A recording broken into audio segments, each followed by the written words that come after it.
여러분 안녕하십니까? 박경록입니다. 반갑습니다. AI 활용 능력 키우기 세미나 20기를 시작하도록 하겠습니다.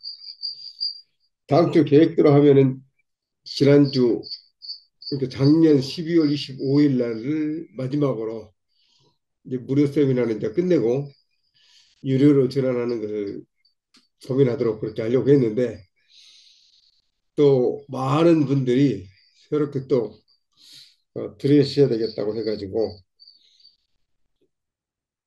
한 기수를 연장할지 아니면 몇 기수를 연장할지는 모르겠습니다만은 일단 무료로 계속 진행을 하도록 했습니다. 일단 기본 5주차는 이제 계속 진행할 계획이고요. 오늘 그 첫 번째 시간입니다. 새에 대한 소개를 간단히 드리도록 하겠습니다. 저는 공학박사이면서 정보통신 기술자입니다.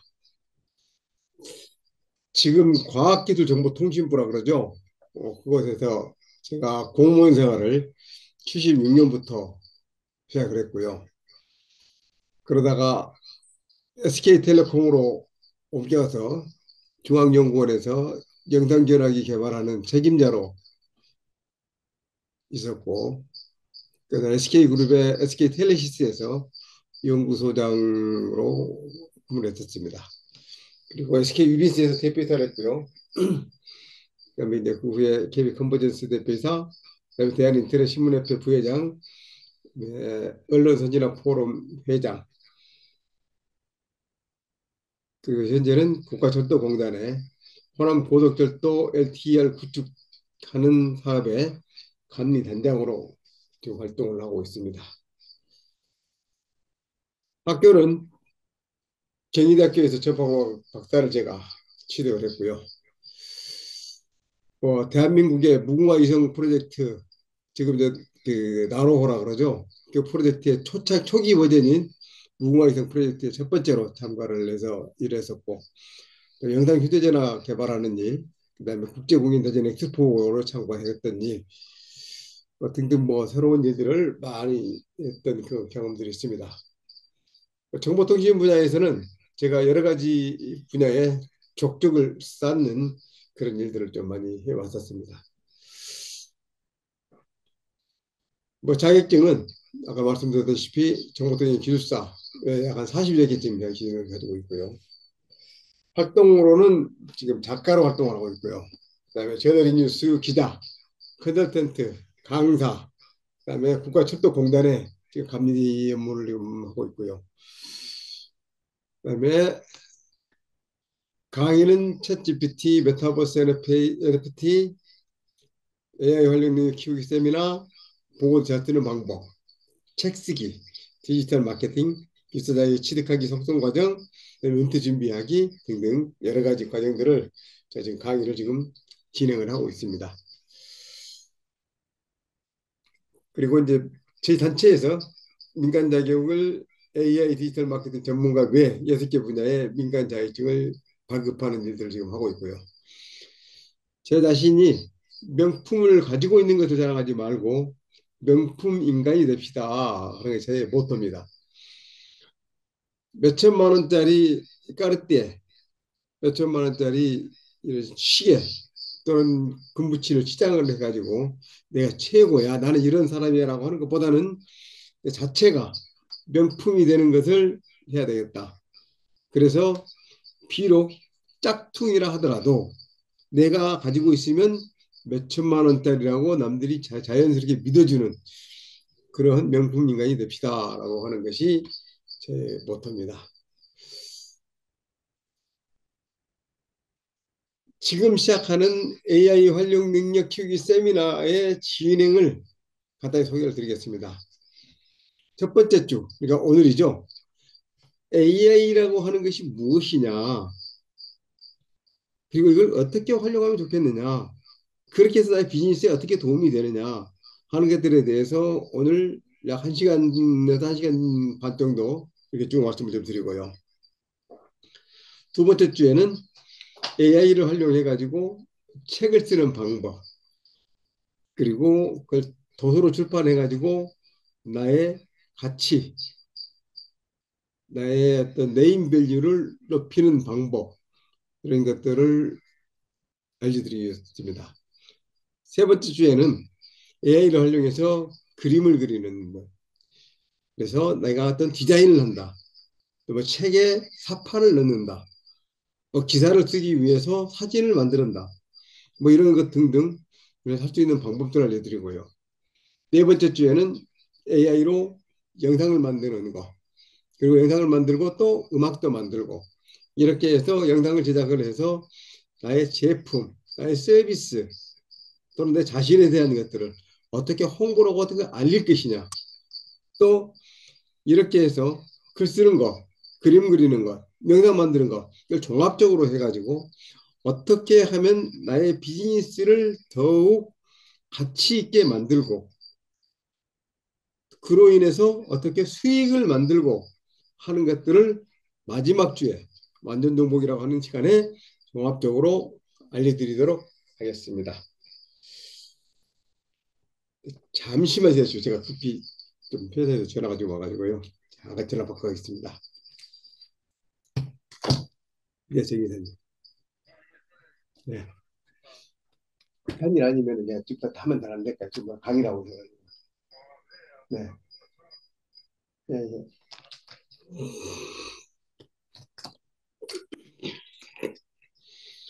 네. 그렇게 해서 5주째 끝나고요.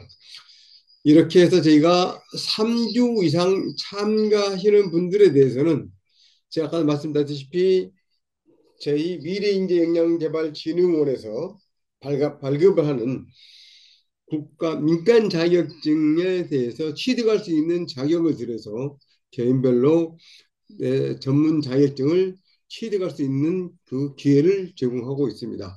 그래서 자격증을 취득을 하면 전문가로서 일단 등록을 하고 또 전문가로 강의 활동을 하고 또 사회 활동도 이렇게 할 수 있는 그런 기회가 되겠죠. 네, 그런 기회를 뭐 많이 활용을 해보시기 바랍니다. 먼저 AI 이야기입니다. 뭐 이거 자체를 너무 뭐 길게 이야기를 해버리면 지루하기도 하니까 갔다 갔다 하면서 짧은 시간 내에 그 개요를 알려드리는 걸로 해보겠습니다.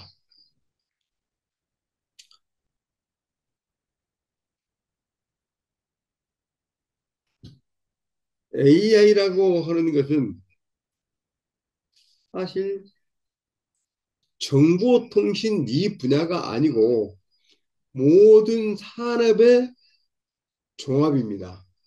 종합 예술이라고 좀 해야 좀 어울릴 것 같습니다. 그래서 이러한 것들이 어떻게 이루어지고 어떻게 변천해 왔고 또 앞으로 어떻게 갈 것인지 하는 것도 좀 알고 가는 것도 바람직할 것 같아서 일단 산업혁명이 어떻게 변천됐는지를 간단히 말씀을 드리도록 하겠습니다. 인류가 그 네안데르탈린, 그다음에 호모사피엔스 뭐 이런 이야기들에서 이제 인간이 이렇게 생성이 됐고 그 인간들이 계속 그 생활을 해오고 이렇게 발전을 해오면서 여러 가지 생활 수단이라든지 경제 활동들이 많이 있어 왔는데 적어도 몇만 년 전부터 시작을 해서 1700년대까지 이때까지만 해도 주로 농업, 목축, 그리고 수공업, 그다음에 자급자족 이런 활동으로 의식주를 해결하고 먹고 사는 문제를 해결했었죠. 너무 오래 기간이 됐는데 그러다가 1800년대 후반기에 들어와서 1차 산업혁명이 됐습니다. 이때 들어왔던 것이 기계화. 그러니까 내가 그동안에 해왔던 일들을 단순히 손으로 하는 수공 도구를 사용해서 해왔었는데 이러한 것들이 기계로 변천이 되면서 공업화가 가능하게 됐습니다. 그래서 이제 증기기관이라고 하는 이 기술을 활용해서 공장 시스템이 도입이 되고 그렇게 해서 삶이 도시화, 그다음 공장 근로자가 생기고 노동 자체가 분업이 되는 그런 시대가 1차 산업혁명입니다. 이로 인해서 농경사회보다 어마어마한 생산량의 증가, 그다음에 일의 성과의 폭발적인 증가가 이루어졌습니다. 그렇게 해서 1900년대, 1800년대죠. 800년대 후반, 19세기 후반에 들어와서 다시 또 한 번 전기라고 하는 것이 발명이 되면서 일단 시스템들이 전기기관에서 전기로, 그 다음에 또 내연기관, 그러니까 석유나 이런 천연가스, 천연 원료를 사용하는 이러한 엔진이 발명이 되고 그래서 산업이 대규모, 그다음에 새로운 산업이 출현하는 그런 경제 구도가 됐고요. 생활 방식이 이제 전기 사용을 함으로써 편리함이 추구되고 교통수단이 발달하고 그래서 생활 수준이 급격히 향상이 됐습니다. 물론 지금에 비하면 아주 뭐 세발의 피라 그럴까요? 그런 수준이긴 하겠습니다만은 그때 당시만 해도 어마어마한 변화가 일어났습니다. 그리고 마차에서 자동차로 변형이 되고 또 철도가 되면 철도가 생기면서 대량 수송이 가능하고 이런 어마어마한 발전이 일어났죠. 그러던 것이 다시 20세기 후반이 들어와서 디지털화, 엘빈 토플러가 이야기했던 제3의 물결 이런 것이 발명이 되고 발전하면서 서비스업이 확대가 되고 정보통신 기술이 중심이 돼서 모든 것이 이제 대량화, 원격화, 그다음에 규모의 경제가 이제는 예전에 생각할 수 없던 때까지 어마어마하게 발전되는 그러한 세상이 됐습니다. 그리고 우리나라에서만 사용하는 4차 산업혁명. 이제 4차 산업혁명이라고 하는 것은 외국에서는 사실 쓰지 않는 용어입니다. 근데 우리나라에서 이제 기능화, 같은 정보통신 분야의 발전이기는 합니다만은 이제는 인공지능, 화물인터넷, 빅데이터, 로봇공학 이러한 기술들이 축약이 되면서 스마트폰의 출현으로 이제는 4차 혁명이 생겼다. 이런 이야기를 지금 하고 있습니다. 그래서 지금 이제 초연결 시대 모든 것들이 너와 내가 격식이 없고 또 어떤 차단할 수 있는 방법이 없이 다 연결이 되는 그러한 사회가 됐습니다. 오히려 그러다 보니까 이제는 연결에 대한 문제에서 불편함이 생기고 서로 간에 갈등이 생기고 하는 일들이 왕왕 생기고 있습니다. 뭐 전신에서 전화, 무선통신, 텔레비전, 컴퓨터, 통신이송, 인터넷 시작, 개인용 컴퓨터, 이동통신, 그다음에 따따따로 하는 월드와이드웹, 광대의 인터넷, 스마트폰, 클라우드 컴퓨팅, 사물 인터넷, 5G 네트워크, 그다음에 AI 이렇게 쭉 주요 이슈화 됐는데 사실 그동안에는 사람이 어떤 쪽지를 가지고 가거나 전원문을 가지고 구두로 전달을 하거나 비둘기를 통해서 날려서 서로 전달했던 그러한 시대에서 이제는 전신이라고 하는 통신상이 나왔고 다시 그것이 무선 통신으로 나오고 또 텔레비전이 나오고 뭐 이런 식으로 쭉 해서 변천해 갔는데 텔레비전 같은 경우도 1943년도에 시카고 박람회에서 텔레비전이 처음에 반영이 되니까 그때 나왔던 이야기들이 무엇이냐면 지금 내가 아침에 일어나서 밥을 먹고 내 가족들을 출근을 시키고 나서 설거지를 할 때 라디오 소리를 듣는 것만도 바쁜데 내가 어떻게 화면을 볼 수가 있니? 그 스크린을 왜 봐? 라고 했었는데 그게 1960년대, 이게 1950년대죠. 50년대에 위성 중계가 나오고 아폴로가 달에 착륙을 하고 이렇게 하면서 급격히 보급이 늘어났습니다. 그러던 것이 이제 갈수록 이런 새로운 것이 나오는 속도가 달라지면서 이제 뭐 컴퓨터가 나오고 인터넷 시작이 되고 이동통신이 되고 스마트폰이 나오고 이제는 AI까지 나오고 근데 AI가 이제 1억이 보급되는 게 불과 2달이 채 안 되고 뭐 이런 갈수록 대중화되는 시기가 짧아지는 그런 시대가 지금 도래했습니다. 이제 어떤 것이 새로운 것이 나왔다 그러면 보급되는 속도가 굉장히 빨라지는 그러한 추세로 지금 진행이 되고 있습니다. 그래서 항상 이제는 그 다음은 무엇이 될까 하는 이러한 호기심, 호기심 천국이죠. 이런 일들이 지금 일어나고 있습니다. 1900년대 초반에 라디오, 40년대 말 텔레비전, 1940년대 중반에 애니악 컴퓨터, 그다음에 1980년대 PC 통신, PC, 1980년대 휴대전화, 그리고 2007년 이후에 스마트폰, 그 후에 나왔던 것이 이제는 메타버스, AR, VR, XR. 그러면 그 다음이 뭐가 될까라고 했는데 그 다음이 바로 이제는 이 메타버스가 최성숙되기도 전에 AI라고 하는 것이 나와가지고 세상을 지금 어지럽게 하고 있습니다. 또 스마트폰에서 메타버스가 나올 때까지 약 한 10여 년의 시간이 됐고요.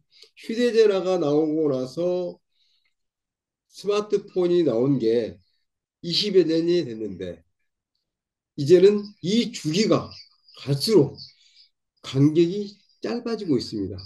그러다 보니까 너무 정신을 못 차릴 정도로 어지러운 세상이 되어버렸고요. 이제는 또 AI라고 하는 챗봇이 새로운 것이 나왔는가 했더니 기존에 있던 것이 업그레이드되고 업그레이드되고 있더니 또 새로운 것이 또 나오고 그 새로 나온 것이 업그레이드되는 순간에 또 새로운 것이 나오고 이렇게 해서 정신을 못 차리는 그러한 시대가 되어버렸습니다.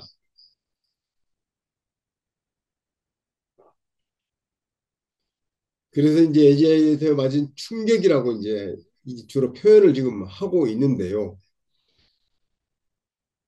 가장 큰 게 뭔가요? 혹시 생각나시는 거 있습니까? 생각나시는 게 있으면 채팅창에 한번 올려보시겠습니까? AI가 나오면서 가장 큰 이슈가 되는 것 어떤 것일까요?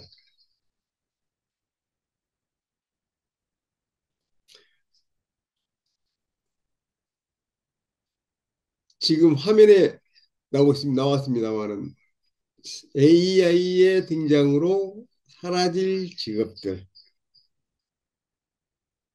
가장 큰 이슈였죠. AI가 나와서 이제 모든 직업들이 사라진다. 그러면 옛날을 한번 돌이켜 보겠습니다. 냉장고가 뭐 외국에서는 그전에도 있었습니다만은 대한민국에서는 본격적으로 냉장고가 출시되는 시기가 1980년대입니다. 그리고 나온 이야기들이 시장에 있는 얼음 공장, 얼음 장수들이 다 굶어 죽게 생겼다. 이런 이야기를 했었죠. 또 전화가 자석식에서 공전식, 자동식 이렇게 바뀌면서 그때 있었던 직업 교환원이 다 사라졌습니다. 1987년 10월에 전국 전화 자동화가 완성이 됐습니다. 그리고 전화 회선이 1000만 회선이 돌파가 됐죠. 그러면서 전국적으로 각 몇 단위까지 있었던 우체국에 10여 명씩 근무하던 교환원들이 갑자기 없어졌습니다. 그럴 때 제가 정보통신부, 최신부죠. 그 당시에는 최신부에 근무를 할 때 보았는데 그때 교환론을 하시던 분들이 어떻게 됐냐면 다 자리를 잃고 집으로 간 게 아니고 그 사람들이 다 그 교환원으로 근무했던 분들은 대기업체의 교환원으로 그리고 우체국 내에서 금융 업무로 다 이렇게 소화가 되는 것을 봤습니다. 그리고 1990년대 중반에 삼보에서 나온 워드 프로세서, 지금이야 워드 프로세서, 뭐 MS 워드, 한글, 뭐 이런 것들은 다 누구든지 개인이 있습니다만은 90년대 중반까지만 해도 사무실에서는 그러한 워드를 만들어주는 타이피스트가 있었죠. 그러다가 개개인들이 PC를 쓰게 되면서 그 사무원들이 자리를 다 잃게 됐습니다. 근데 그 사람들이 다 그만두고 집으로 갔을까요? 그렇지 않고 새로운 업무로 재배치되거나 또 새롭게 업그레이드 되거나 또는 지금 킹코스 또는 오피스 디포 같은 그러한 곳에 가서 워딩을 해주고 프린팅을 해주고 복사를 해주고 하는 그러한 사업체를 차려서 나가시는 분들도 계셨습니다.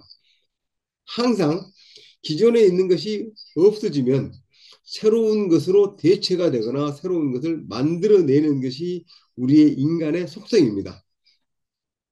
근데 AI가 등장하자마자 직업들이 사라지겠다 이런 이야기들을 해서 어마어마한 센세이션을 일으켰는데 과연 그러한 부작용만 있었을까? 이걸 가지고 한번 이야기를 해보고 싶습니다. 컴퓨터가 대중화되면서 어마어마한 돈을 벌어간 것이 마이크로소프트, 애플, IBM, 델, 뭐 중국의 기업들도 있고 지금 많은 기업들이 또 있습니다. 여기는 주로 규모가 있는 기업들이 나의 기술력을 가지고 좋은 제품들을 만들어내서 공급을 해야만이 버티고 살아날 수 있는 시대죠. 그리고 인터넷이 나오면서 1990년대 초반에 인터넷 익스플로러, 웹브라우저, 온라인 쇼핑, 검색 엔진 뭐 이게 계속 나오기 시작했죠. 그럴 때마다 돈을 벌어들이는 것이 어떤 것이었습니까? 여기 보시면 아마존, 알리바바, 네이버, 당근마켓, 알타비스타 뭐 이런 기들이 있었죠. 그리고 있다가 SNS가 활성화가 되면서 그러니까 우리나라는 2011년에 카카오톡이 나오고 그때부터 SNS라고 하는 것이 활성화가 됐죠. 그리고 동창들 모임이 활성화가 되는 것, 뭐 이런 것들이 계속 생기면서 우리나라도 어마어마한 SNS 서비스가 활성화가 됐는데 대한민국이 사실 세계 선두였었죠. 그런데 결국에는 규모의 경제에 쫓겨서 다 미국 기업들로 다 뺏기게 됐습니다. 그나마 우리나라가 당당하게 지금 서 있는 곳이 카카오톡, 네이버 라인, 또 전 세계적으로 지금 페이스북, 왓츠앱, 인스타그램, 그다음에 위챗 뭐 이런 것들이 있기는 있습니다만은 우리나라의 카카오톡, 라인 당당히 자리를 잡고 있고요. 다 세계에서 가장 많이 이용하고 있는 SNS 중에 순수 자국만으로서 만투쓰리 들어가는 곳이 위챗, 네버라인, 카카오톡인데 이것이 바로 우리가 두 개가 당당하니 세계를 리딩하고 있다. 이런 것입니다.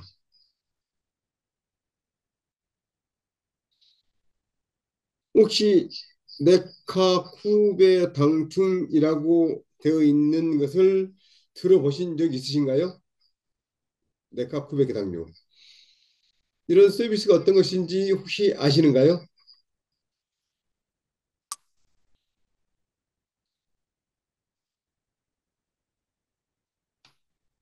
카카오톡 아니, 지금 채팅창에 네카쿠베 당중이 무엇인지 한번. 네, 김세희님 줄임말인가요? 네, 네이버, 카카오, 네, 쿠팡, 네, 계속 이렇게 올라오시네요. 네, 좋습니다. 또, 네, 배민, 네, 배달의 민족, 당첨입니다. 네,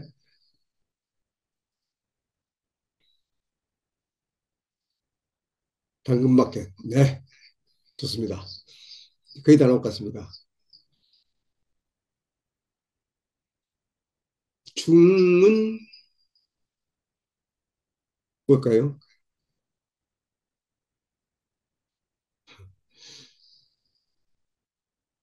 아, 그렇다. 중은 조금 제목이 못 같죠? 네, 맞습니다. 중은 제목이 못 같습니다. 깎을 일이 없죠. 네이버, 카카오, 쿠팡, 배달의 민족, 당근마켓, 중고나라 이렇게 SNS에서 돈 벌고 있는 기업들입니다. 중고나라는 사실 우리가 많은 분들이 좀 잘 모르시는 경우가 있는데요. 나름대로 카페에서 플랫폼을 카페로 해가지고 돈을 벌고 있는 중에 아주 대단한 기업입니다. 자기 돈 들이지 않고 플랫폼을 구축해서 하고 있는 대단한 것이죠. 네, 그런데 이렇게 돈을 지금까지 벌었던 걸 보면 기업들이 돈을 지금 벌고 있고 이로 인해서 어마어마한 유니콘 기업들이 생겨나고 있습니다. 그런데요, 음, 지금까지 스테이지는 이렇게 컴퍼니 위주로 해서 돈을 벌고 커가고 유니콘 기업이 나왔는데요. 이제는 그 판도가 바뀌게 됩니다.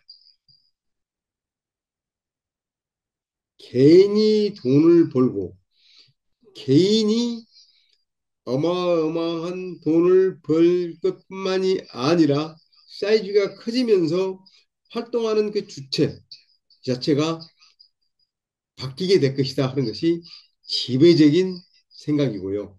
그러한 비즈니스를 만들어 가는 것이 이제 먼저 치고 나가는 사람들의 기회가 된 것입니다. 특히 AI가 되면서 그런 일인데요.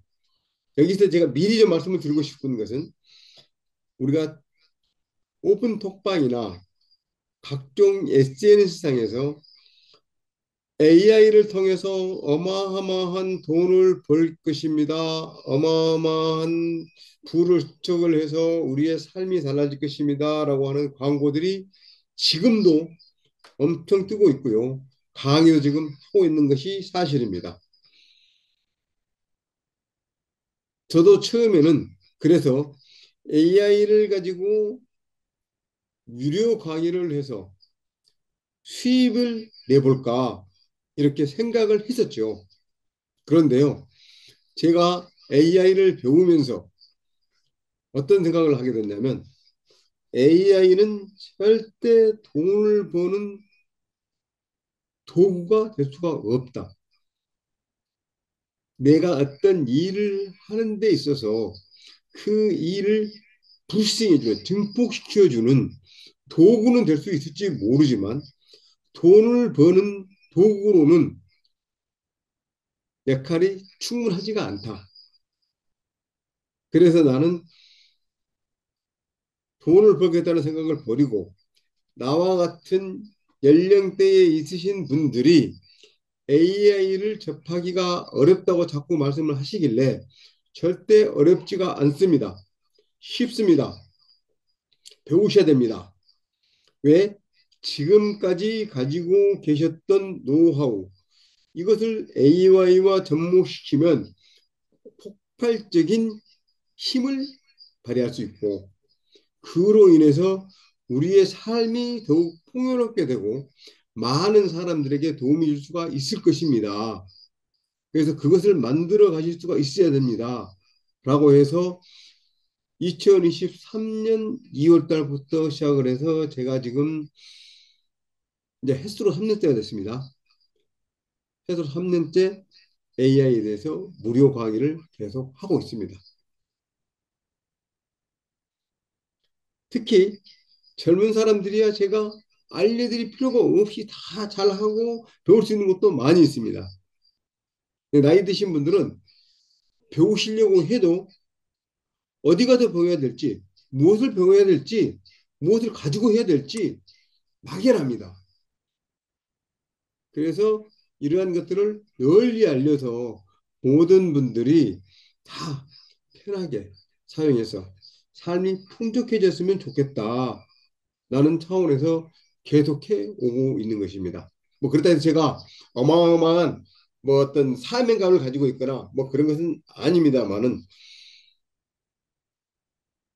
자그마한 미리 배웠던 사람으로서 또는 아주 오래전부터 정보통신이라고 하는 정책을 다뤘던 사람이고 서비스를 개발했던 사람으로서 이런 일들은 해야 되겠다. 라는 어떤 소명의식이라 그럴까요? 그래서 지금까지 진행을 해 오고 있습니다. 그래서 이제는 우리도 AI를 활용해서 돈을 벌 수 있는 기회도 되기는 됩니다. 그러나 떼돈을 벌는 것은 쉽지가 않다. 그러나 이것을 가지고 나의 사업, 여기에 접목을 시켜서 그 사업이 어마어마하게 증폭시킬 수 있는 일이 생기기 때문에 내 사업은 크게 발전할 수 있다. 이것을 심어드리고 싶습니다. 네. 자, AI라고 하는 단어가 등장한 시기가 언제쯤입니까? 우리가 지금 들어봤던 것이 언제부터일까요? 인공지능 선풍기라고 한일, 신일 이런 데서 선풍기 속도가 선선한 바람이 불고 뭐 빨리 돌고 늦게 돌고 뭐 이런 것들 해서 인공지능 선풍기라고 계속 광고를 했던 적이 있었죠. 그리고 세탁기가 또 냉장고가 그다음에 우리 집에 외부에서 손님이 찾아오면 화면으로 외부에 있는 사람들을 알아보게 되고 뭐 이런 것들 그리고 터미네이터 영화가 나오고 트랜스포머 영화가 나오면서 인공지능이라고 하는 용어들이 나왔었는데 과연 그전에는 없었을까 이런 거죠. 1983년에 The Computer Moves In 해가지고 Machine of the Year 그래서 앞으로 기계의 해가 올 것이다. 로저 로든벨트라는 사람이 1983년 1월 3일자 이 타임지 표지에 이러한 그림을 올릴 수 있게끔 했고 이렇게 글을 썼습니다. 그렇게 해서 앞으로 혁신적인 혁명이 일어나서 기존에 있던 컴퓨터가 이제는 나의 책상 위에 조그맣게 올라가서 누구든지 컴퓨터를 쓸 수 있을 것이다. 이런 이야기를 1983년에 이야기를 했습니다. 물론 그전에는 컴퓨터라고 하는 것은 어마어마한 대형 컴퓨터들이 사무실 내에 있는 그러한 워크스테이션 이런 것들만 있을 때였죠. 그래서 이렇게 조그만한 컴퓨터, 이 그림이 나오기만 했을 때만 해도 획기적인 일이다. 어마어마한 혁명이 일어났다. 뭐 이런 이야기까지 있었습니다. 물론 이때까지만 해도 이렇게 조그만한 PC가 나타나지를 않았기 때문에 모든 사람들이 개념을 잡을 수가 없었죠.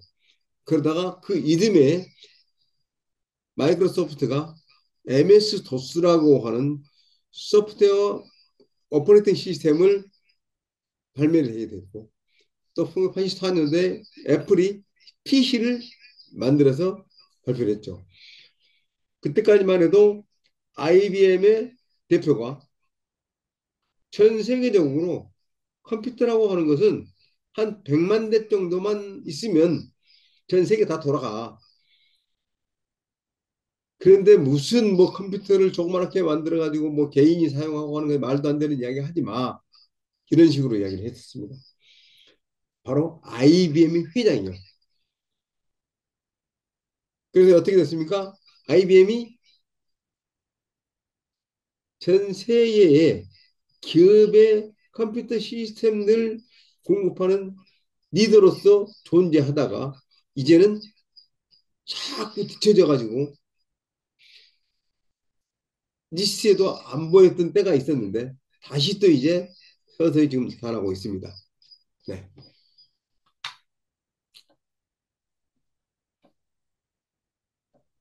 이 그림이 누구인 것 같습니까? 큰뭐 수수께끼는 아닙니다.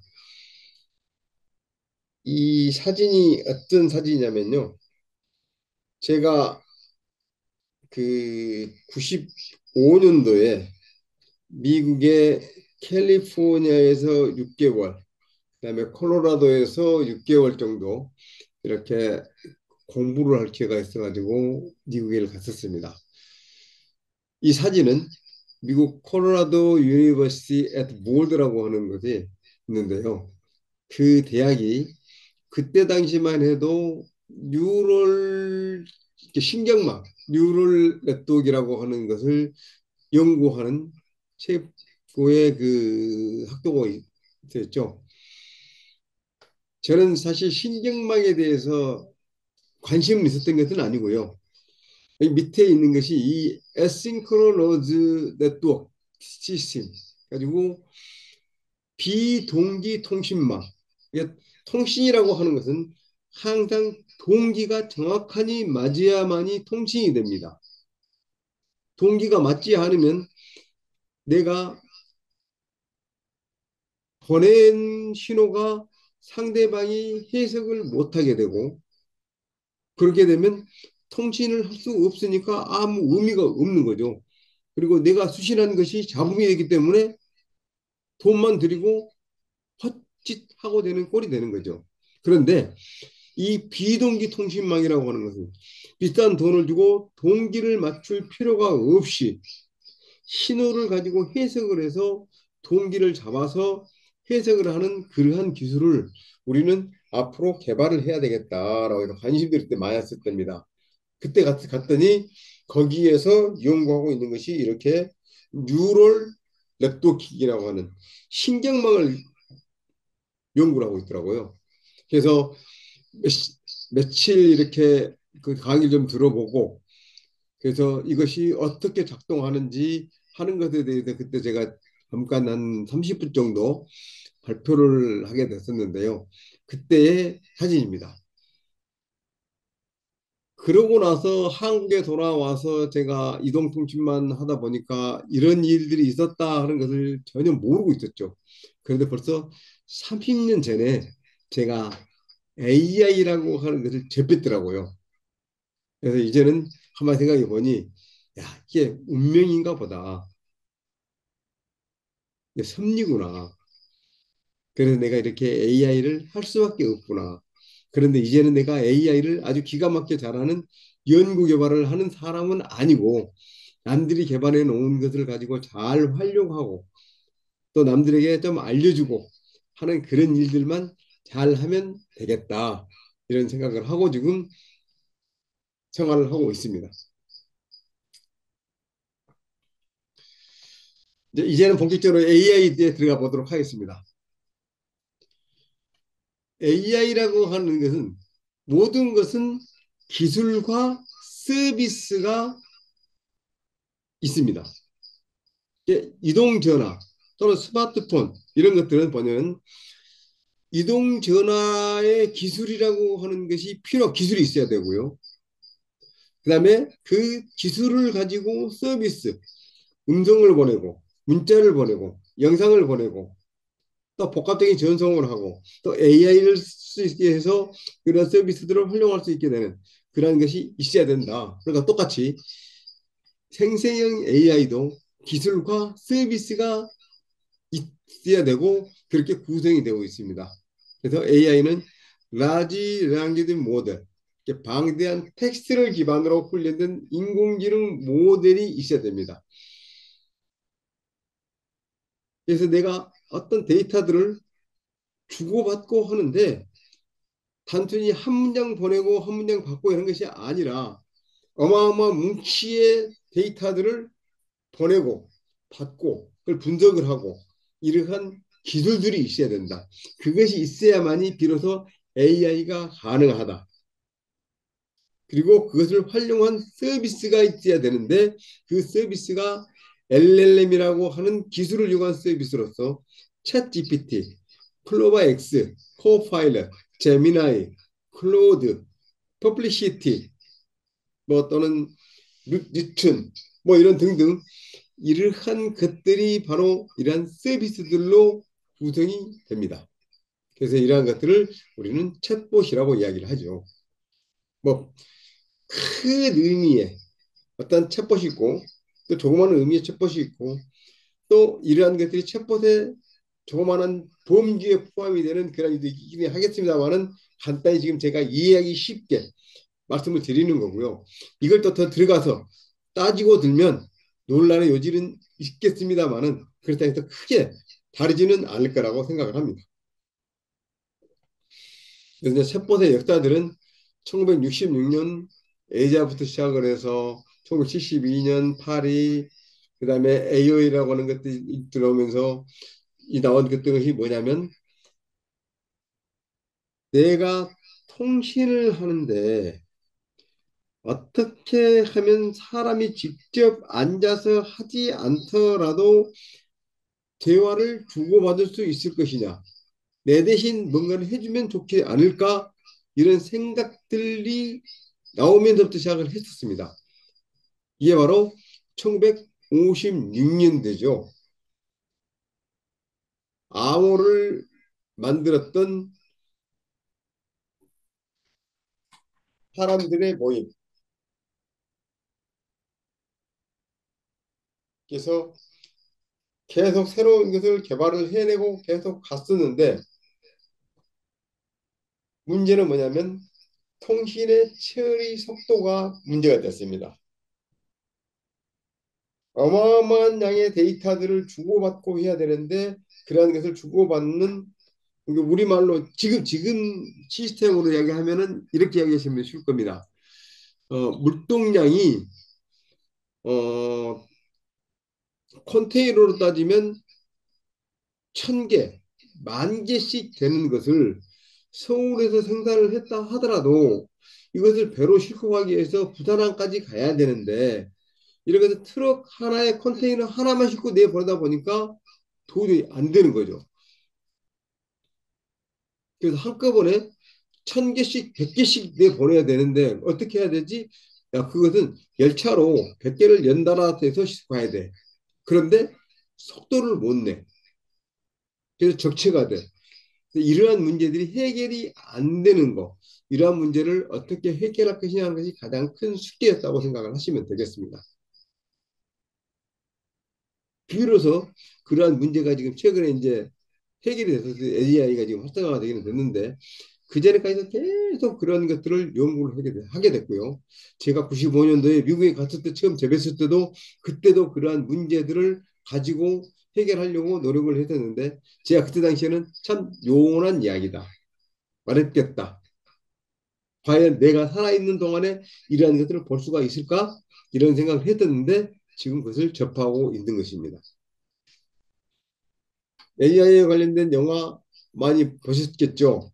엑스마키나, 블레드 러너, 매트릭스, AI 인공지능, 트랜센던스, 인류 종말 보고서, 정의, 뭐 이런데 허는 특히 인간과 AI의 사랑이 가능할까라는 논제를 가지고 묘사를 했던 영화죠. 그래서 많이 지금 회자가 되고 있고요. 그래서 그러한 영화라고 하는 것이 작가들의 어떤 상상력에 의해서 화제가 딱 던져지니까 그것에 대해서 기술 개발을 가속화시키고 투자가 일어나고 이렇게 해서 기술 개발을 지금 해서 오늘날까지 지금 이어지게 됐고요. 메타버스 역시도 1992년도에 어떤 작가가 가상의 세상이 존재한다면 이렇게 되지 않을까라고 하는 소설을 써서 그러한 것들을 기술로 구현했던 것이 바로 메타버스입니다. 그리고 또 그러한 것으로 제품을 만들어서 그러니까 미술품을 만들어서 이것을 전시하고 경매를 하고 하면 어떨까 했던 것이 나왔었는데 그랬을 때 복제가 되면 어떻게 되지? 그 문제를 해결하자 해서 NFT라는 것이 나왔고요. 이렇게 수요에 의해서 기술이 나오고 그 기술이 고도화되고 안정화가 되면서 이렇게 새로운 서비스로 나오게 되는 일련의 과정들이 우리의 삶을 변화시키는 것이 되겠습니다. 자, 이러한 것을 가능하게 하는 것들이 주로 미분적분, 확률과 통계, 이산수학, 선형대수학들입니다. 뭐 이런 것은 지금 말씀드리면 예전에 수학 시간에 머리 아파, 찌근거려 이런 과목들이 바로 이게 다입니다. 공대에서 공부를 했던 저 역시도 이때 당시 이것도 굉장히 어렵다라고 했는데요. 뭐 이런 넘어가겠습니다. 그러니까 그래서 이것이 지금 AI 기술의 근간이 되는 것이다. 이것을 제대로 아는 사람들만이 AI 기술을 개발하는 개발자로 활동을 하고 있다. 생각하시면 되겠고요.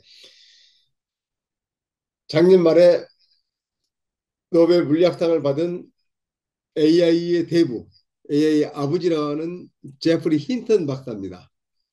이제 지금 77세가 됐겠네요. 이제 우리나라로 하면 76세가 됐고요.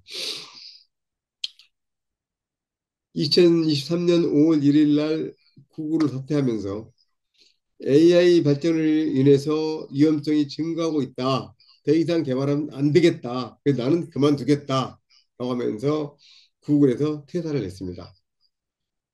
캐나다 분이죠. 대학 교수로 지금 활동을 하고 있고 다시 또 이제 오픈 AI와 관련돼서 일들을 하고 있고 그런데 이분 때문에 사실 오늘날의 AI가 나오게 됐고 또 챗 GPT 또는 라지 랭귀지 모델 이런 것들이 가능하게 되었습니다.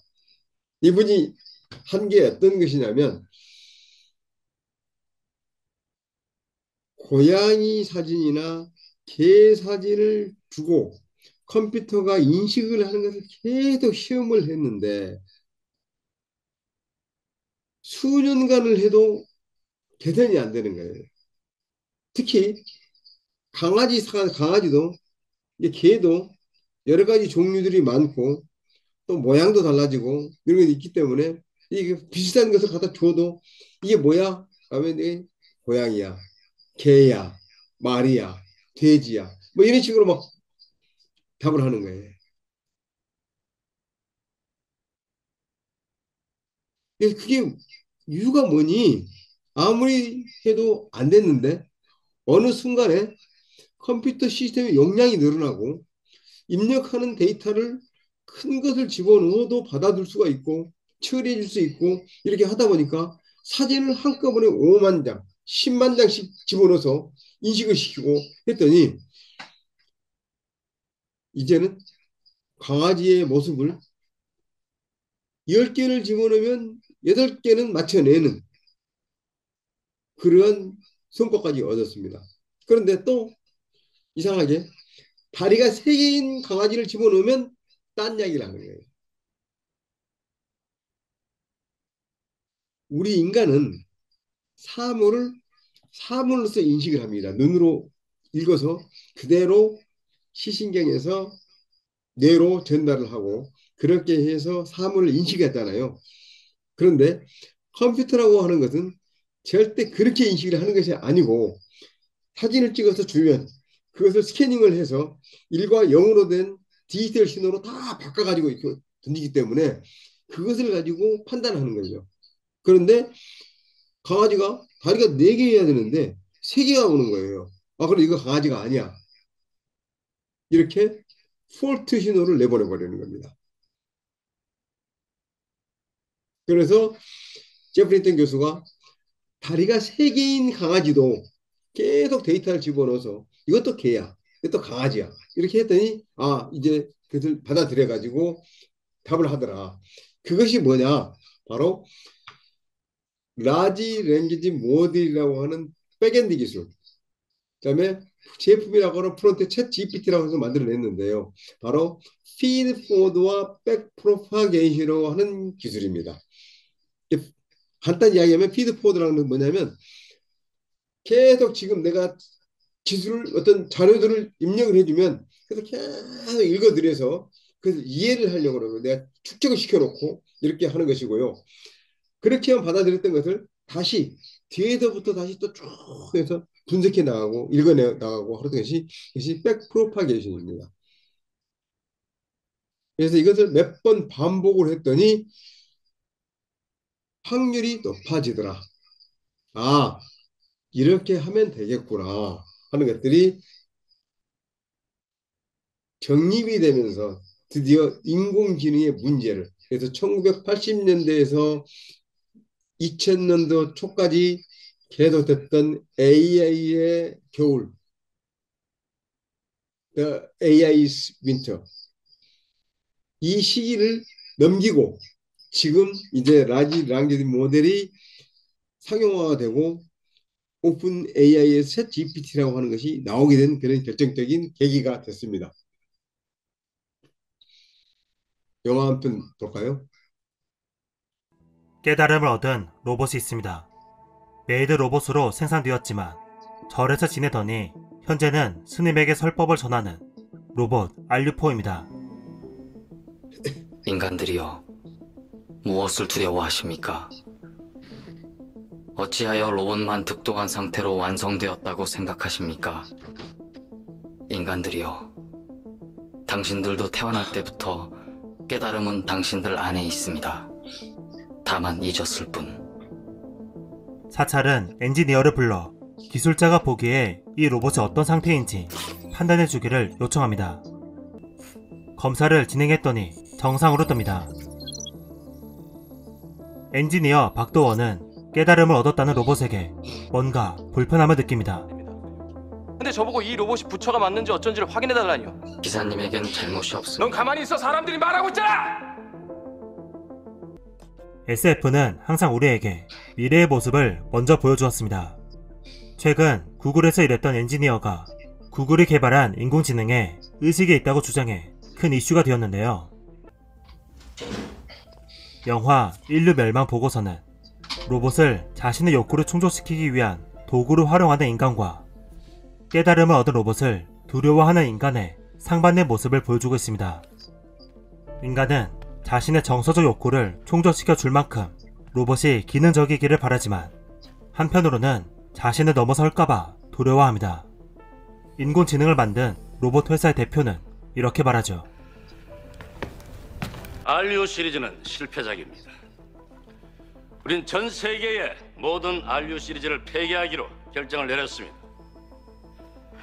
알류는 인간이 만들어냈지만 오히려 인간을 위협하는 존재가 되었어. 인간처럼 말하고 생각하고 심지어 울고 웃고 화내며 시기하고 종교와 예술의 영역까지 파고드는 정신 차리시오 스님들! 저건 지금 인류 전체의 턱 밑에 파고든 흉기며 비수입니다!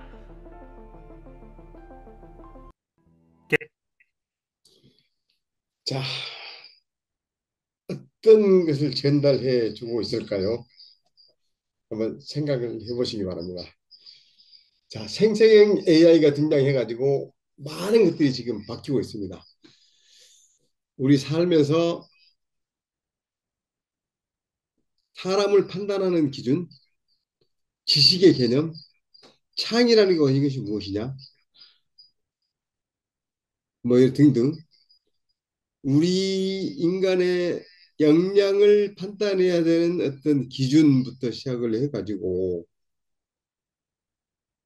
우리 삶의 어떤 미래를 가늠하는 어떤 잣대까지 바뀌고 있습니다.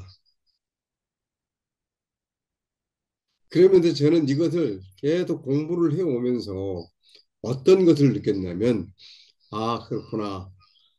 이제는 어떤 기술이 문제가 아니다. 다시 과거로 회귀해 가겠다. 기술로 사람의 능력을 재는 것이 아니라 그 사람이 가지고 있는 지혜, 촉, 느낌, 감각 이런 것의 깊이가 어느 정도 될까? 넓이가 어떻게 될까? 그래서 그 깊이와 너비를 통합을 해서 어떻게 우리가 살아가는 이 삶에서 적용을 하게 될까? 그것이 어떻게 사회를 변화시킬까? 이건데요. 그것이 바로 결국에는 그 개개인이 가지고 있는 지혜. 지혜라고 하는 것은 남들이 가르쳐 주는 것도 있지만 내 스스로가 경험을 해보고 느낌으로써 얻어지는 것들이 많은 거죠.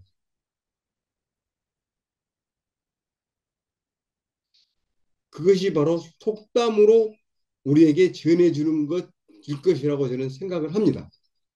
그래서 저는 이 챗GPT를 계속 강의를 하면서 강조를 하고 있는 것이 뭐냐면 챗GPT를 잘 사용하는 방법, 스킬을 잘 익히십시오. 그러나 그것이 다가 아닙니다. 그 잘 익힌 스킬에 내가 가지고 있는 역량, 지식, 지혜 이것을 같이 결합을 해서 내가 하고 있는 이 일을 얼마만큼 더 잘할 것인지, 더 많은 성과를 얻을 것인지, 어떻게 이 일의 프로세스를, 어떤 고를 어떻게 변화를 시켜야 될 것인지, 이러한 것들을 만들어내는 것이 중요합니다. 라고 말씀을 드리고 있습니다. 뭐 AI 발전 과정에 대해서는 말씀드리지 않고 이렇게 간단히 한번 보시면 되겠습니다만은 사실 AI 탄생은 1956년에 다트머스 회의에서 인공지능 용어라는 것이 탄생을 했고요. 그때 존 메카트의 프로그래밍 언어가 개발됐습니다. 이럴 때 지금 나와 있던 것들이 쭉 시작을 해서 이렇게 1980년대, 90년대에 그 AI의 겨울을 지나고 다시 1910년대에 들어와서 딥러닝, 머신러닝이라는 이 기술들이 그 제대로 디플로이 될 수가 있고 모든 사람들이 활용할 수 있게 되고 연구 개발자들이 서로 간의 의견을 나눠서 더 발전시킬 수 있는 그런 계기가 만들어지면서 이제 비로소 그 빛을 보게 됐습니다. 근데 문제는 이게 나오자마자 어마어마한 진화 속도가 빨라졌다는 겁니다. 조금 이따 말씀드리겠습니다만은 이게 어느 정도로 빨라졌느냐? 눈 깜빡할 사이라고 해야 될 것 같아요. 자, 생成AI로 인해서 산업 현장의 변화는 제조업에서는 자동화, 로봇 공학기, 또는 예측 유지 보수가 바뀌고 정보통신업에서는 고급 데이터 분석을 하는 그 기반 자체에서 고객 지원을 어떻게 할 것이냐는 것도 있고요. 금융보험에서는 리스크 관리를 하고 사기를 하지 않느냐 또는 보이스피싱이지 않느냐 이런 것들 탐지해야 되는 것이 있고요. 또 뭐 그들 좋게 이야기하면 주식의 변화 예측을 미리 탐지해서 투자를 결정을 하고 하는 것들, 또 도서움에서는 개인화 마케팅을 하고 재고 관리를 하고 남들은 이 사람은 어떤 것을 클릭을 했으니 그것에 관심이 있겠지라고 해서 집중적으로 그것을 안내하는 우리가 지금 한번 시연 한번 해보십시오. 유튜브에 들어가서 내가 지금 윤석열 대통령이라고 하는 키워드를 딱 쳐서 지금 탄핵 정부에 있는 영상을 한 두 편 정도, 아니 한 편만 봐도 끊고 나와서 그 다음에 접속을 하면 저한테는 유튜브에서 다 탄핵에 관련된 영상만 쫙 깔아줍니다. 그러다가 내가 또 딱 끊고 거기에서 AI라고 하는 것을 딱 키워드를 넣어서 영상을 한 두 편 보거나 딱 나와서 또 끝나고 나오면 그 다음에는 또 AI를 활용하는 방법이라고 하는 것을 또 다 깔아줍니다. 페이스북도 마찬가지죠. 내가 좋아하는 친구들이 있음에도 불구하고 내가 어떤 것을 봤느냐에 따라서 내 친구의 형태를 딱 바꿔버립니다. 이것이 우리의 산업 현장에서 AI로 인해서 바뀌어버리는 생태가 되는 거죠. 그러다 보니까 어떻게 됩니까? 내 자신이 스스로가 그런 사람이 아니었음에도 불구하고 자꾸 편협화, 고착화 이런 일들이 생겨서 이전에 내가 좋아했던 것과의 단절이 되고 내가 좋아하지 않았던 거나 관심이 별로 없었던 것을 자꾸 보게 되고 이런 문제들이 자꾸 발생하게 됩니다. 그래서 이제는 우리가 거기에서 잘 조율을 해서 한쪽으로 치우치지 않도록 노력을 하는 것이 굉장한 힘을 들여야 되는 그러한 문제가 지금 되고 있는 것이 지금의 세상이 되어버렸습니다. 친구들을 만나가지고 무슨 이야기를 하면 제가 왜 저러지? 왜 갑자기 저렇게 변했지? 이런 이야기를 들으실 수도 있습니다.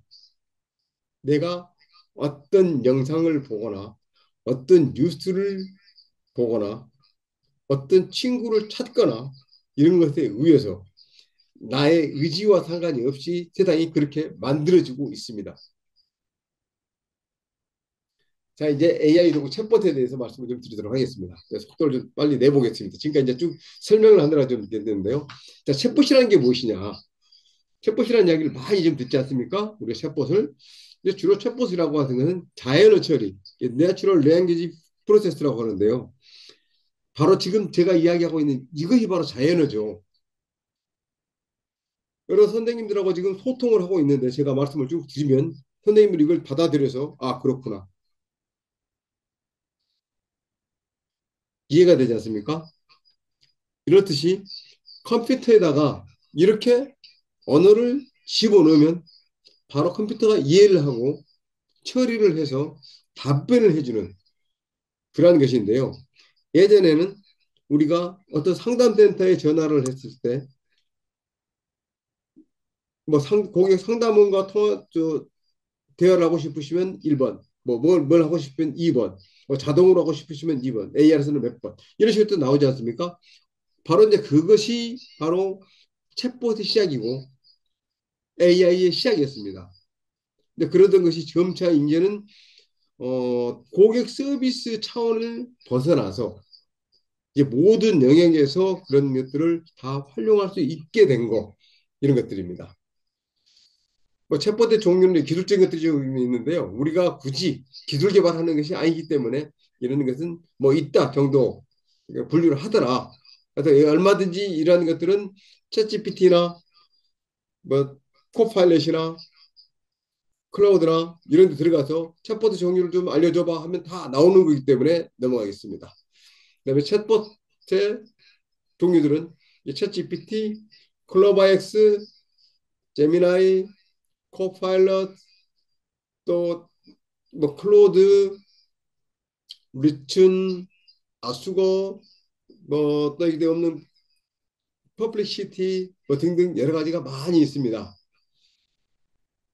근데 저는 항상 이걸 보면서 자랑스러운 게 있어요.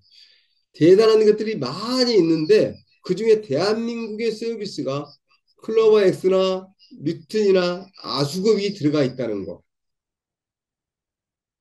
그래서 역시 대한민국이 정보통신 강국이라고 하는데 이제는 저는 정보통신 강국이 아니라 AI의 강국이 되고 있다. 기술로서는 상당히 앞서가 있는데 문제는 뭐냐면 대한민국은 투자의 규모가 다르다 보니까 세계 우위에는 갈 수는 없습니다.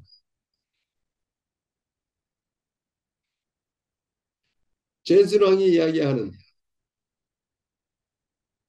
엔비디아가 어마어마한 부를 추적할 수 있는 것이 뭐냐면 보드 하나에 2천만 원, 3천만 원짜리를 어마어마하게 확보를 해가지고 사업을 하는 그러니까 그 조 단위의 투자를 할 수 있는 오픈 AI와 같은 그런 회사들이 있는가 하면 우리나라는 네이버나 리튼이나 카카오나 SK텔레콤이나 KT나 이런 데서는 조 단위 투자는 못하고 몇백억 정도 투자를 하다 보니 이러한 보드를 기껏 해봐야 100장 샀어, 200장 샀어 이런 정도입니다. 그런데 오픈 AI는 한번 살 때마다 1000장, 10,000장, 10만 장씩 이렇게 삽니다. 그러다 보니까 투자한 만큼의 회수를 못하고 고민을 하다가 그래 그래도 우리가 선도 기업이 되면 돈을 벌 수가 있어. 가지고 투자를 지금도 하고 있습니다. 얼마 전에 오픈 AI에서 투자금을 모았더니 우리 돈으로 거의 102조 돈이 모였습니다. 근데 그 돈을 뭐 할 건데 이렇게 했더니 그 보드 사고 서버 만드는 것에 투자를 해도 돈이 부족합니다. 이런 얘기가 지금 나옵니다. 왜? 거기는 전 세계의 이용자들이 와서 사용을 하기 때문에 그만큼 큰 어마어마한 서버들을 확보를 해야 되는 거죠. 챗 GPT를 제대로 사용하기 위해서는 이렇게 기고, 브라시, ASAP, 그다음에 베스트 중인 제대로 주문하기, 수정 보완 요청하기, 한국어에서 영어로 질문하기 이렇게 있는데요. 이야기는 프롬프트에 대한 걸 이야기할 때마다 이런 이야기를 많이 하죠. 그래서 이거는 나중에 글 쓰는 것, 그림 그리는 거, 영상 만들 때 이런 이야기들을 계속 해야 되기 때문에 넘어가는데요. 왼쪽에 있는 거, 어텐션이라고 되어 있는 거, 이거 기고, 플래시, ASAP 이것은 말씀을 좀 드리도록 하겠습니다. 기고는 골드 인 골드 아웃입니다. 황금을 입력하면 황금을 내보내고요. 개배지를 입력하면 개배지가 나옵니다. 이런 이야기고요. 그래서 하여간 내가 좋은 것을 얻기 위해서는 좋은 것을 입력을 해라. 이런 이야기고요. 브래쉬라는 이야기를 혹시 아시는 분이 계시는지 모르겠습니다만은 브래쉬라는 것은 buy low and sell high입니다. 내가 살 때는 싸게 사고 팔 때는 비싸게 팔아라. 장사의 가장 기본이죠. 바로 이게 이러한 챗 GPT에서 통한다는 얘기입니다. 내가 무엇을 얻어낼 때는 적은 수고를 들여서 얻어내고 내가 만든 것을 남들한테 제공할 때는 높은 가치를 얻을 수 있어야 된다. 이런 이야기고요. ASAP, as soon as possible. 가급적이면 빨리 먼저 치고 나가는 사람이 앞서가게 된다. 이런 이야기들을 명심을 했으면 좋겠다. 이렇게 말씀을 좀 드리고요. 뭐 직업의 변화는 앞으로 계속되는 이야기들이기 때문에 넘어가겠습니다. 다음에 또 말씀을 계속 드리겠고요. AI 챗봇을 활용해가지고 우리가 실무에 활용하는 것에 대해서 간단히 말씀을 좀 드리도록 하겠습니다. 뒤에서 이제 실제적인 것을 좀 보여드리긴 하겠지만, 먼저, 맨 먼저 했던 것이 리서치를 하게 되고요. 그 다음에 아이데이션, 데이터 분석, 보도자료 제작, 결과물 생성. 이것이 기본적인 프로세스입니다. 그래서 내가 어떤 것을, 그러니까 챗 GPT 또는 클로드, 뭐 퍼시티, 제미나이 이런 것들을 활용해가지고 쓰는 순서가 이렇게 되겠는데요. 먼저 내가 전문 시장을 분석해줘. 자, 이 국가 단위 달러가 지금 전 세계에 통용이 되고 있는데 어느 정도 통용이 되고 있고 어느 나라가 통화량이 가장 많고 어느 나라가 부채가 가장 많고 외환 보유고가 많고 하는 것들을 조사해줘. 또는 뉴스나 미디어에 새로운 소식이 나오면 야, 지금 무안공항에서 제주항공이 사고가 났는데 여기에 대한 이러한 뉴스가 어떻게 분석이 되고 있는지, 어떻게 이야기가 되고 있는지 분석해줘. 또 이런 것들이 산업에 어떤 영향을 미치는지 조사를 해줘. 지금 항공기 사고가 이렇게 났는데 그렇게 되면 산업 현장에서 기술 인력이라든지 고용 인력의 변화가 어떻게 되는지 또는 항공산업에서 전문 인력의 규모, 공급 규모, 조달 규모 이것이 지금 어떻게 됐는지 찾아줘. 이런 것들을 먼저 해야 되겠죠. 그렇게 해야만이 그 다음에 거기에서 아이디어를 얻어가지고 새로운 제품, 새로운 서비스 이런 것들을 만들 게 아니겠습니까? 그래서 아이디어는 그래 항공 분야에 사람이 절대 부족하다 그러는데 항공 분야 중에서도 어떤 분야의 인력이 부족하지 이런 구체화시키는 것이 필요하겠죠. 그러니까 항공기도 파이럿이 필요한 건지 엔지니어 그러니까 정비공이 필요한지 아니면 제조 개발하는 사람이 필요한 건지 이런 다 다르지 않겠습니까? 그래서 그러한 것들을 구분 지어서 그 사람들을 어떻게 양성을 할 것인지 어떻게 조달을 할 것인지 이런 것들을 기획을 해야 되는 거죠. 또는 화장품 산업이다. 또는 건강식품 산업이다. 했을 때 리서치에서 야 지금 전 세계적으로 어떠한 건강식품이 수요가 많지 어느 정도 규모가 되지 어느 나라에서 공급하는 것이 가장 많이 팔리지 이런 것들을 다 조사를 시킨 다음에 그렇게 했을 때 나는 어떻게 상품 기획을 해야 되겠다. 어떤 것을 서로 첨가를 해서 이걸 만들어야 되겠다. 이런 것을 아이디어를 만들어냅니다. 그 다음에 데이터에 대한 분석이 들어가야 되죠. 왜냐하면 내가 이것을 만들었다 해서 덜컥 시장에 내놓으면은 어떻게 됩니까? 안 팔리면 망이 되는 거죠. 그랬을 때, 야, 지금 현재 세계 시장이 어떻게 돌아가고 있어? 리서치된 결과를 가지고 내가 이 제품을 시장에 내놓는다 그러면 과연 경쟁력을 확보할 수 있을까? 언제쯤 내면 좋을까? 가격은 어느 정도 하면 좋을까? 이런 것들을 분석해서 만들어 내놔야 됩니다. 그래서 사업 계획을 만들어야 되는 거죠. 또 그 다음에 이제 그것을 가지고 시제품을 만들어야 되는 거죠. 또 상용품을 만들어야 되고요. 또 이걸 만들었을 때 리플렛은 어떻게 만들까? 홈페이지는 어떻게 만들까? 상태 페이지는 어떻게 만들까?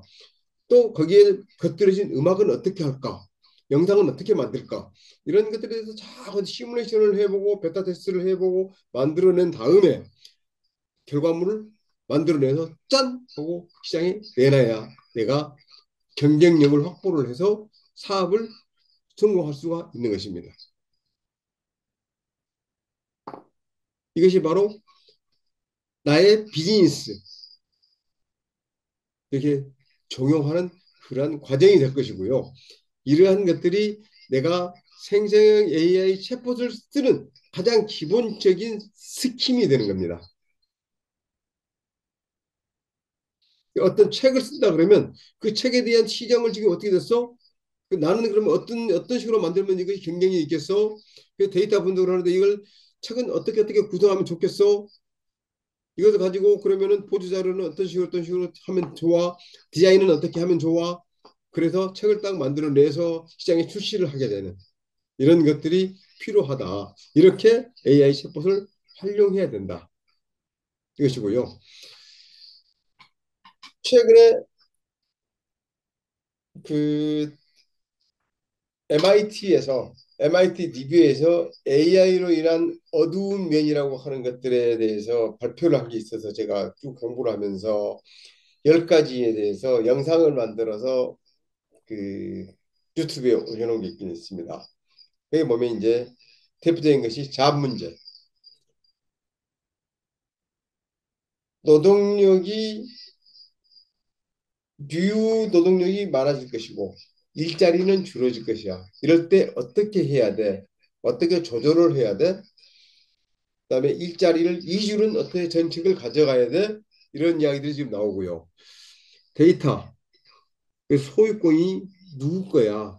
생成형 AI로 데이터를 만들어냈어. 근데 이것에 저희 소유권이 누가 있지? AI가 가지고 있는 거야. AI 서비스라는 회사가 가지고 있는 거야. 그것을 활용해 가지고 데이터를 만든 내가 가지고 있는 거야. 이거에 대한 것이 아직도 명확하니 정리가 안 돼서 다툼의 소지가 있다. 그런 거 있고요. 또 사고의 편향에 대해서 제가 아까 말씀드렸죠. 내가 어떤 검색을 하게 됐더니 그다음부터는 얘네들이 무조건 내가 그 서비스를 이용하게 되면 그쪽으로만 되는 것만 집어 던져주는. 그러다 보니 나는 계속 그걸 보게 되고 얼마 전에 제 아내가 페이스북도 닫아버리고 유튜브도 닫아버리고 딱 단절을 시키더라고요. 왜 그랬어요? 그랬더니 사람이 이상해져요. 제가요 탄핵 정국이 되고 나서 갑자기 영상을 한두 개 이렇게 봤더니 그 다음부터는 나한테 날라오는 영상은 무조건 탄핵 관련 영상만 날라와요. 이걸 좀 안 보고 싶은데 열면 그것이 먼저 나오니까 나도 모르게 거기 가서 클릭을 하게 돼요. 이런 이야기를 하더라고요. 안 보면 될 거 아니에요. 이렇게 이야기를 할 수가 있겠죠. 근데 문제는 뭐냐면 나는 안 봐야 되겠다 하는 나의 의지를 가지고 있음에도 불구하고 먼저 화면에 뜨니까 자연스럽게 거기 가서 클릭을 하게 되더라. 이것이 문제가 되는 거죠. 그 다음에 파운데이션 정석 문제인데요. 생成형 AI를 만든 서비스 회사가 모든 생성된 데이터 또는 이용자들이 입력한 데이터 이런 것들을 다 보유하고 있습니다. 뭐 자기들이 자기 회사의 이익을 위해서 사용하지 않겠습니다라고 하지만 일단 보유를 한다는 것이 문제죠. 또 생성한 데이터들을 그 회사가 가지고 있다 보니까 우리는 자연스럽게 그쪽으로 끌려갈 수밖에 없어요. 챗 GPT를 많이 썼던 사람들은 계속 챗 GPT만 쓰게 되고요. 클로드만 썼던 사람들은 클로드만 쓰게 되고 퍼플시티를 쓰는 사람은 퍼플시티만 쓰게 되고 자꾸 이렇게 되는 거예요. 그런데 그랬을 때 어떻게 할 것이냐.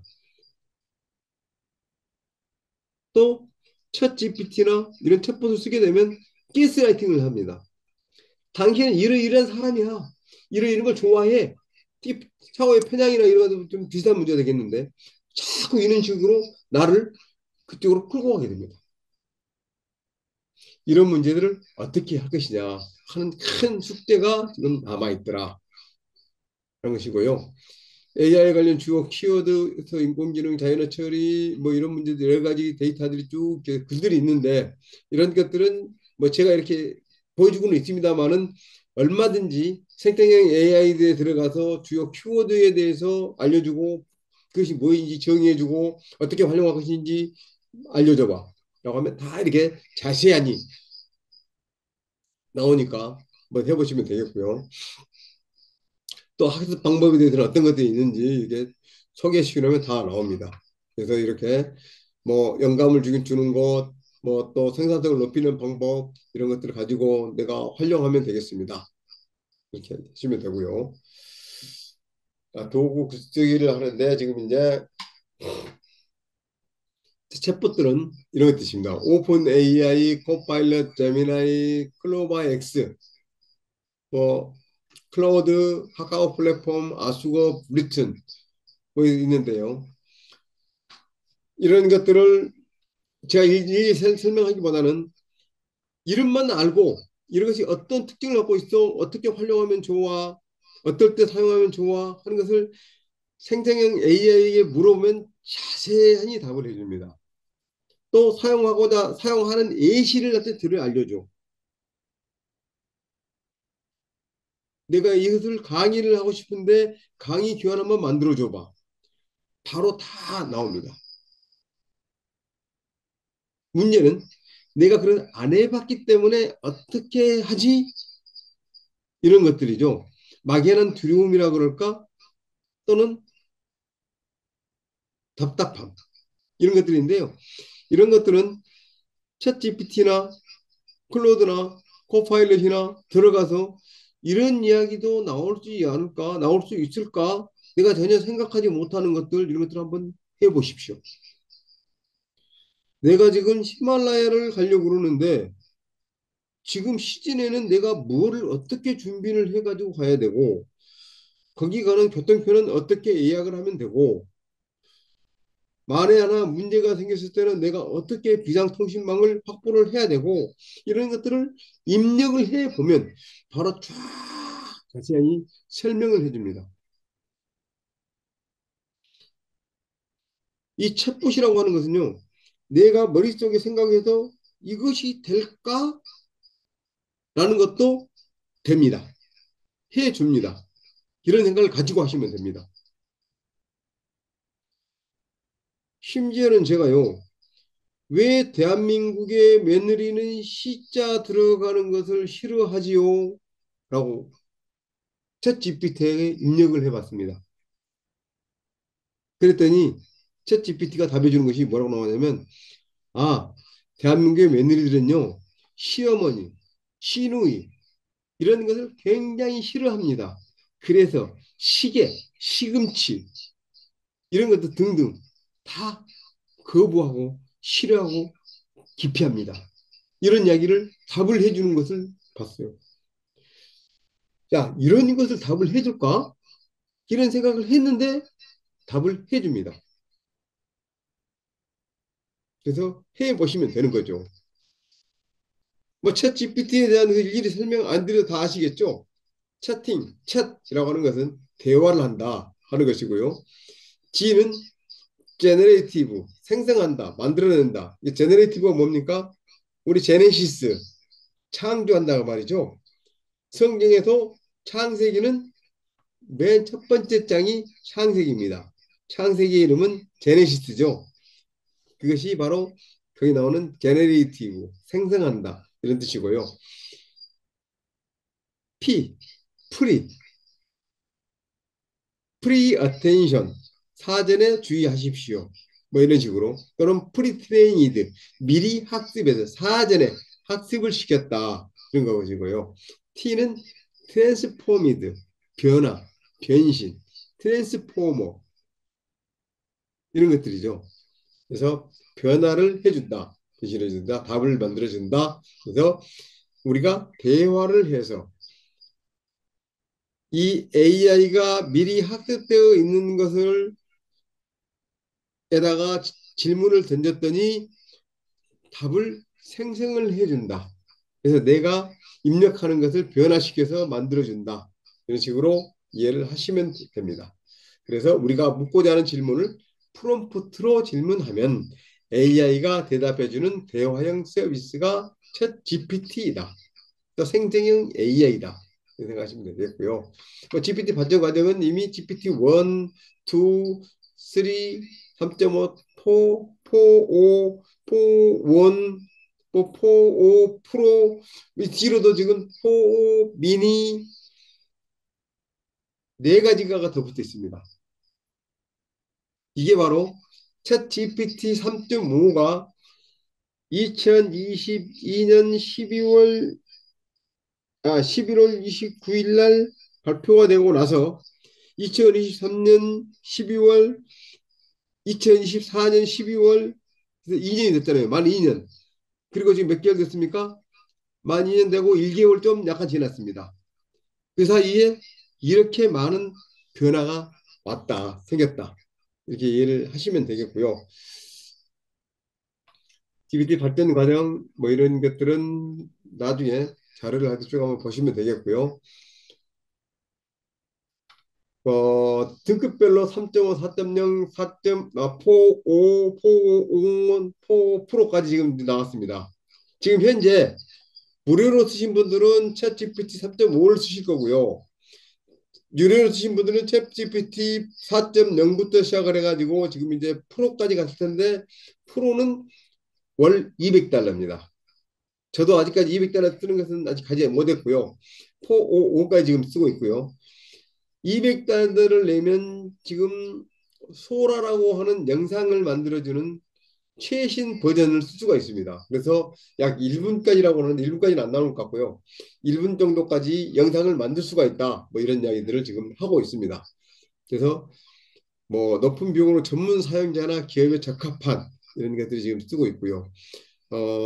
앞으로 제가 이제 AI 때문에 들어가는 비용이 200달러 이상이 좀 넘어간다 그러면은 아마 챗GPT 4 프로 정도로 이렇게 전환해가지고 하나로 모아서 써야 되지 않을까 생각을 지금 하고 있습니다. 지금 아직은 뭐 챗GPT 그다음에 어도비 또 미드저니 뭐 이런 등등 몇 가지를 쓰기는 쓰는데 아직 이제 겨우 한 20달러 조금 200달러 좀 넘어간 것 같기는 합니다. 한 달에. 챗봇 서비스를 비교를 한번 해봤는데 챗 GPT를 쭉 하는데 문제는 챗 GPT의 그 기능이 무료와 유료 플랜이 있고 무료와 유료 플랜은 상당히 차이가 많이 있습니다. 그 중에 챗 GPT 4.5는 무료와 유료를 쓸 수가 있는데 무료는 내가 들어가서 어떤 대화를 생성하기보다는 남들이 만들어 놓은 GPT라고 하는 것을 무료로 사용해 볼 수 있는 것이 있고 어, 그 외의 기능들은 유료로 사용한다 이런 것이 있고요. 무료로 쓰기 위해서는 코파일럿이나 제미나이나 라마나 클로바 X나 뭐 클로드나 퍼플리시티나 에이다 정도로 쓰시면 됩니다. 그런데 지금 제미나 이제 퍼플리시티 같은 것은 상당히 그 이 답에 대한 출처까지 이렇게 제시를 해주기 때문에 유용하고요. 그다음에 클로드는 엔트로픽에서 그 챗 GPT를 개발하던 사람들이 나가가지고 만드는 회사인데 상당히 글도 깔끔하고 뭐 문학적인 가치도 좀 있고 뭐 하기는 해서 참 좋은데 하루에 쓸 수 있는 양이 정해져 있어가지고 뭐 그 다음 가면은 뭐 어제 같은 경우도 제가 뭘 좀 몇 개 쓰다 보니까 4시간 후에 다시 오십시오. 뭐 오늘 12시 이후에 다시 시작하세요. 뭐 이런 이야기들이 자꾸 나와가지고 중간에 작업이 끊겨버리는 경우가 좀 많이 있었는데요. 좀 그리 어려움이 있고요. 퍼플리시티는 상당히 쓰는데 내가 신경을 써서 써야 되겠더라 생각드리고요. 그래서 제가 지금까지 쭉 말씀을 드리면서 프롬프트에 대해서 별로 신경을 안 쓰셔도 됩니다. 이런 이야기들을 지금 많이 하고 있는데요. 프롬프트에 대해서 신경 안 써도 되는 것이 뭐냐면 챗 GPT 기능이 굉장히 업그레이드가 되면서 개떡같이 이야기해도 찰떡같이 알아듣고 답을 내주는 거 있습니다. 그런데 아까 개비지 인, 개비지 아웃, 골드 인, 골드 아웃이라고 말씀드렸다시피 얼마만큼 내가 질문을 잘 하느냐에 따라서 나오는 질문도 굉장히 가치가 있고 고급 정보가 나오더라. 이런 거 있습니다. 그래서 내가 아주 값어치 있는 답을 얻어서 사업에 활용을 해야 되겠다 하면 프롬프트를 잘 쓰는 방법을 계속 연습을 하셔야 되고요. 그렇지 않다 그러면 내가 일반적인 걸 사용해 보겠어. 그러면 굳이 신경 쓰지 마시고 써보시면 되는데 그렇게 써보시면서 얘 봐라. 이렇게 하니까 이렇게 답이 이렇게 나오는데 그러면서 내 스스로 자꾸 프롬프트 만드는 능력을 키워나가는 그런 방법을 많이 써보시면 되겠습니다. 자, 이렇게 그동안 제가 이렇게 뭐 이미지를 만들어내고 하는 것들을 쭉 보여드리고 싶었는데 시간이 좀 되게 하고 나중에 이제 그림 그릴 때 영상 만들 때 이럴 때 이제 자세한 이렇게 설명을 좀 드리겠습니다. 그래서 하는데 최근에 제가 지금 음악을 좀 만든 것을 한번 들려드리도록 하겠습니다. 뭐 남들이 만든 거나 똑같기는 합니다만은 제가 이것을 좀 특별히 보여드리고 싶은 이야기는 그렇습니다.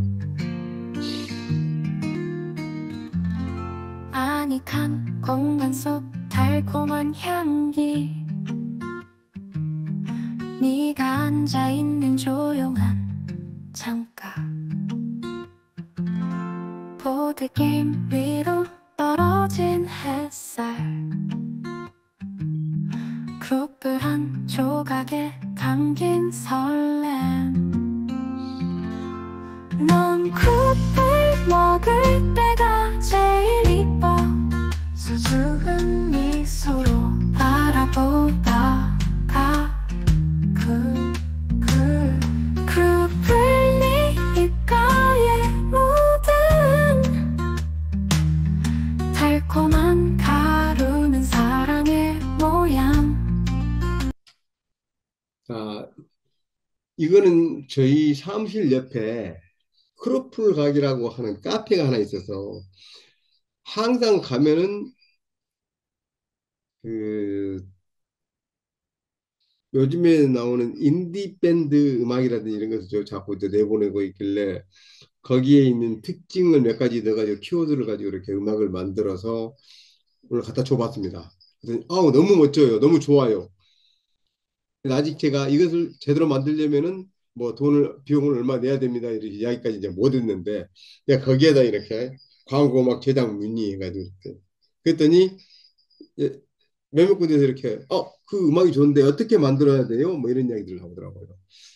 네, 그래서 뭐 그것은 상담해가지고 이렇게 좀 하면 되겠습니다라고 이제 하면서 좀 이야기를 하고 있고요. 그래서 이런 것들이 바로 수익으로 연결될 수 있는 그런 것이 되는 거죠. 그래서 저는 이제 이것을 영상을 만들 때 어도비 프리미어로 가지고 하긴 했습니다만 간단히 또 생성형 AI로 해서 만들어도 간단히 이제 만들 수 있는 얘기가 될 거고요. 또 하나는 새해 인사 혹시 제가 보낸 것 들어보셨나요?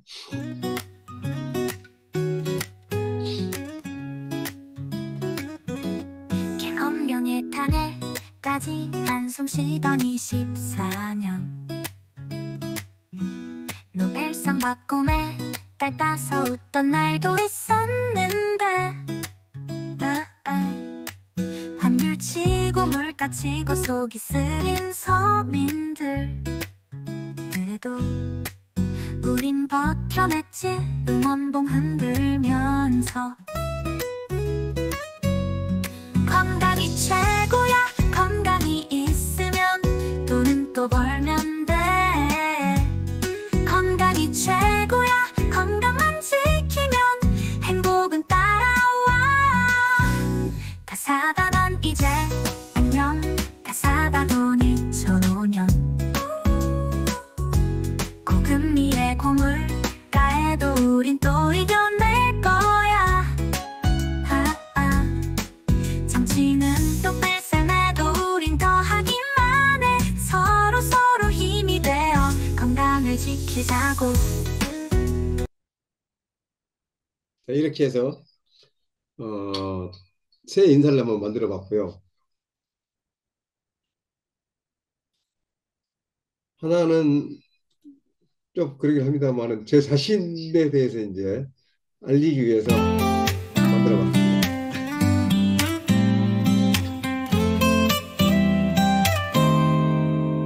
매일 새로운 호기심에 두 눈 반짝 웃음 가득해 로키박의 어드벤처는 항상 다음이 궁금했지 또 어떤 발견했을까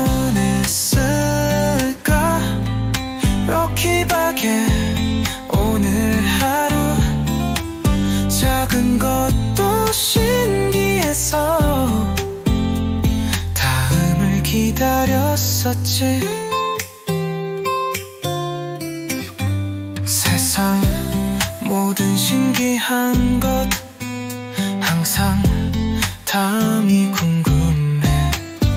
질문하고 상상하며 모험하는 로키밖에. 삶 또 어떤 발견했을까. 로키밖에. 오늘 하루 작은 것도 신기해서 다음을 기다렸었지. To be continued.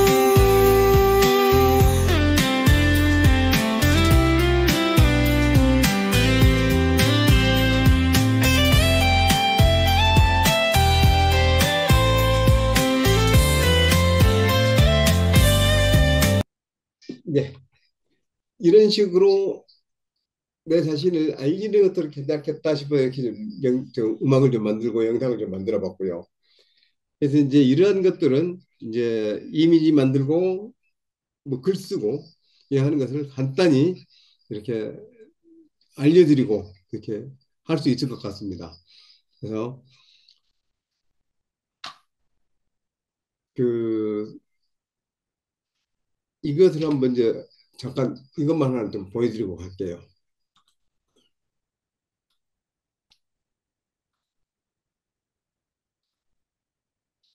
앞으로 이제 여러분들이 이제 쭉 그 제 세미나에서 이제 들으시면 거기까지는 사실 가게 될까 싶기도 하지만 가보도록 지금 확인을 하겠습니다. 그런데 제가 지금 그 챗 GPT에서 이제 GPT를 이렇게 만들어서 이제 동화책을 만드는 거, 그다음에 격언 만드는 거, 그다음에 도덕경에 대해서 분석하는 거 뚝뚝해서 했는데 이런 것들 좀 보실까요? 이게 네. 지지폰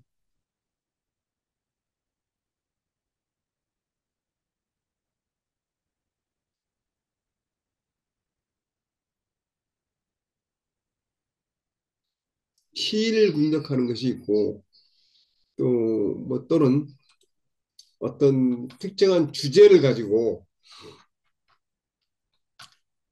논쟁을 할 때는 목사나 신부, 스님 등 성직자와 얘기하듯이 하라 이렇게 하는 데가 누가 보내주는 이야기를 있어서 입력을 해봤습니다. 그랬더니 인간의 삶의 영역에서 갈등 관리와 대화법에 해당이 되고요. 주제는 논쟁할 때는 성직자와 대화하듯 경청과 존중의 태도를 가지세요. 이렇게 말을 바꿔줬고요. 그러면 이 주제에서 전하는 우리는 어떤 지혜를 배울 수 있을까? 그랬더니 논쟁은 감정의 싸움이 아닌 진실과 이해를 찾아가는 과정입니다. 여기에서 쭉 글을 써주고요. 그다음에 거기에서 어떤 한 회사에서 두 직원이 프로젝트 방향을 두고 격한 논쟁을 벌였습니다. 한쪽은 이익을, 다른 한쪽은 사회적 가치를 우선시하며 충돌했습니다. 그때 팀장은 이렇게 제안했습니다. 서로의 관점을 성직자와 대화하듯 경청해 보세요. 그 후 두 사람은 감정을 내려놓고 각자의 우선순위를 설명하며 대화했습니다. 결국 이익과 가치를 모두 아우르는 방향으로 프로젝트를 성공적으로 완수할 수 있었습니다. 그래서 오늘 우리는 대화할 때 상대의 말을 끊지 않고 끝까지 들어보세요. 존중이 담긴 한마디로 시작해 보세요. 관련된 성경 구절은 내 사랑하는 자들아 너희는 사람마다 듣기는 속히 하고 말하기는 더디하며 성내기도 더디하라. 이런 이야기가 있다 하는 것이고요. 그래서 꾸준히 성장하기 위해서 우리는 뭘 해야 될까? 오늘의 대화를 돌아보며 내가 얼마나 상대를 경청했는지 점검해 보세요. 상대의 말을 이해하려는 노력이 부족했다면 내 일은 질문을 통해 상대의 관점을 더 깊이 알아가는 연습을 해보세요. 이렇게 돼서 글을 하나 만들었습니다. 그래서 이 글을 만들어서 그냥 글을 만드는데 끝내지 않고 저 같은 경우는 어떻게 하고 있냐면요. 이것을 가지고 여기 가시면 브런치 공간이라고 하는 것이 있는데 혹시 아시는 분이 계실지 모르겠습니다만 쓰신 분도 계시겠지만 저는 이 브런치에 들어가서 글을 씁니다.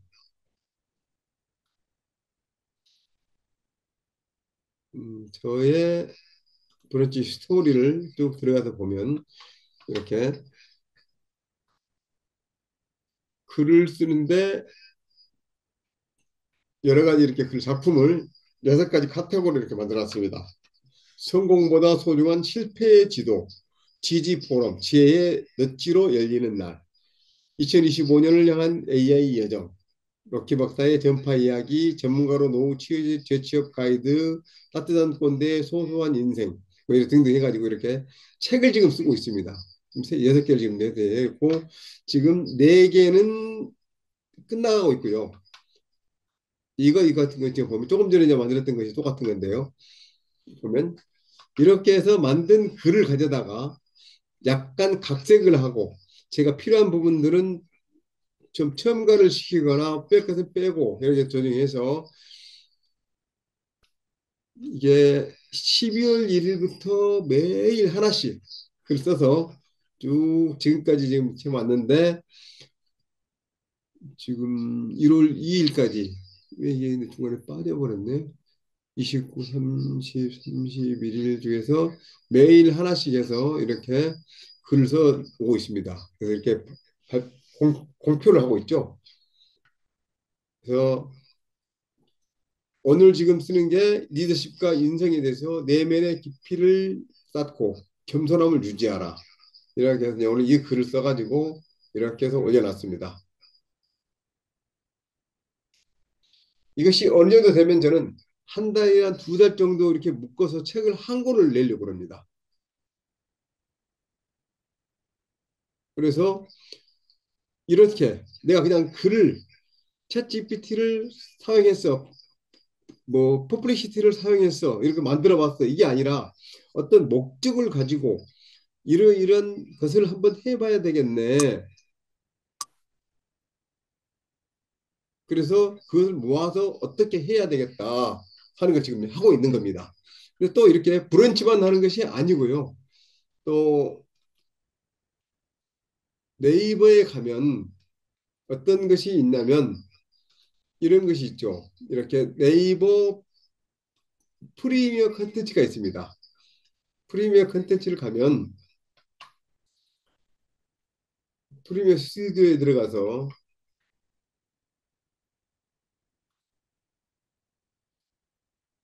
지금 이게 쭉 이게 제그 글 써놓은 것을 보고 이렇게 돈을 주고 구독을 주고 하시는 분들이죠. 이렇게 매일 1,000원씩 또는 2,000원, 2,000원씩 이렇게 벌어들이고 있습니다. 하루에. 저는 뭐 크게 뭐 하는 것이 아니고 뭐 한 달 벌 때 구독료는 1,000원입니다.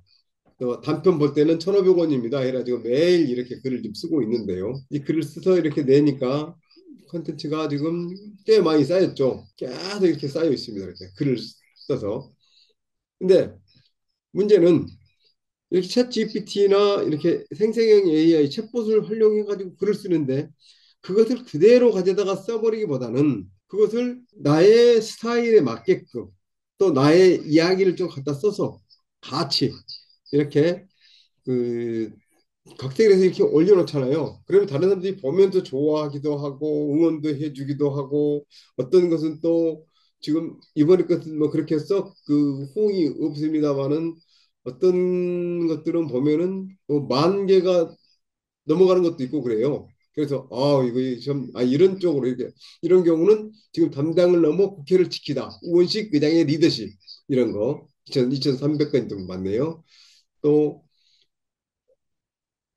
늙지 않은 청춘 나이와 상관없는 열정의 비밀 해가지고 1240 제 생각과 다르게 이렇게 윤석열 정부의 위기 판매 전문가 분석한 문제점과 해결책 뭐 이건 제가 이제 쓴 글이기도 하고요.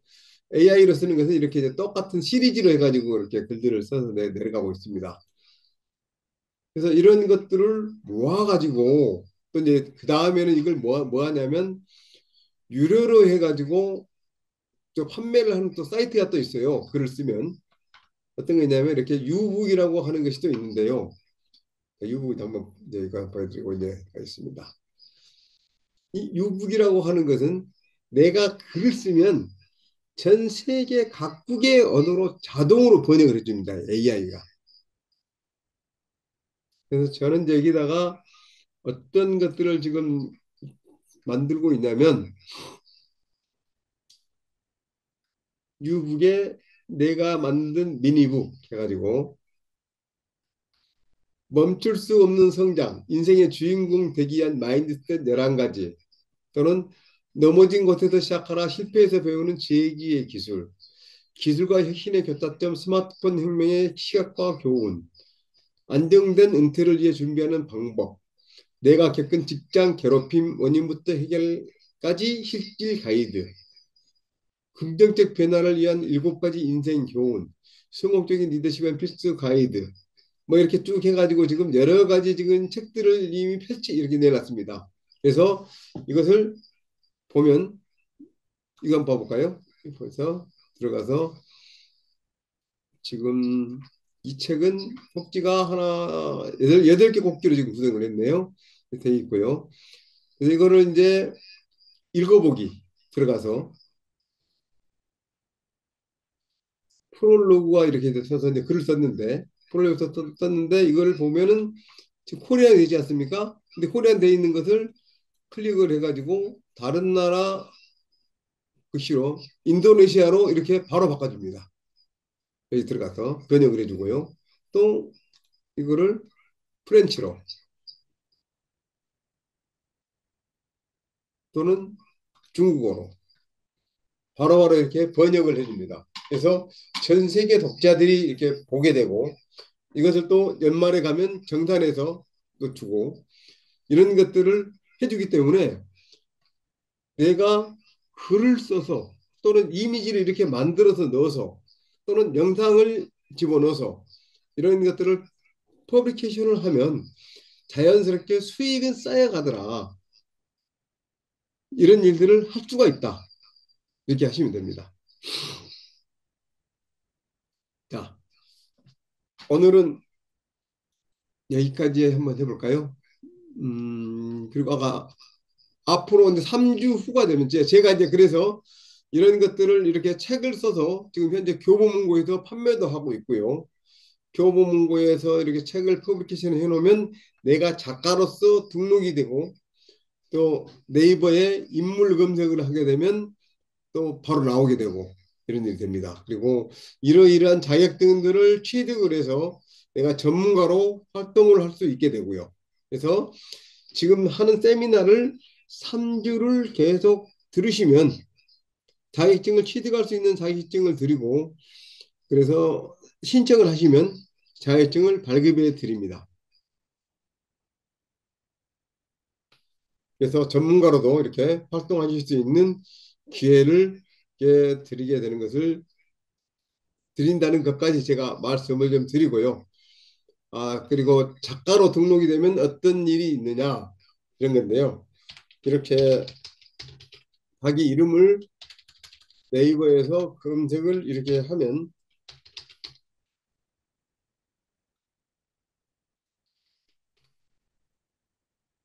이 나오죠. 인물 검색에 이 사람은 어떤 사람이다. 어떤 프로필을 가지고 있다.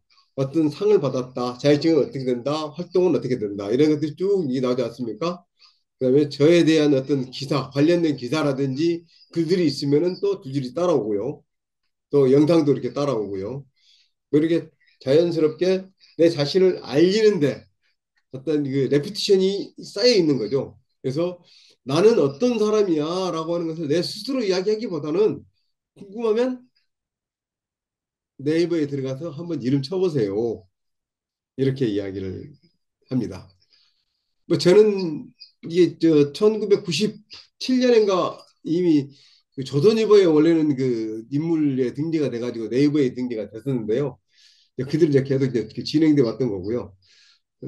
그 지금 이제 나도 한번 네이버에 이름을 올리고 싶어 하시는 분들은 이 세미나를 좀 들으면서 또는 저와 같이 이렇게 책 쓰는 것에 대한 강의를 좀 들으시면서 책을 하나를 발간해서 내시고 해서 그 네이버에 이제 교보문고 같은 곳에 가서 보시면 교보문고에 가서 제 필명을 이렇게 치고 검색을 하지 않습니까?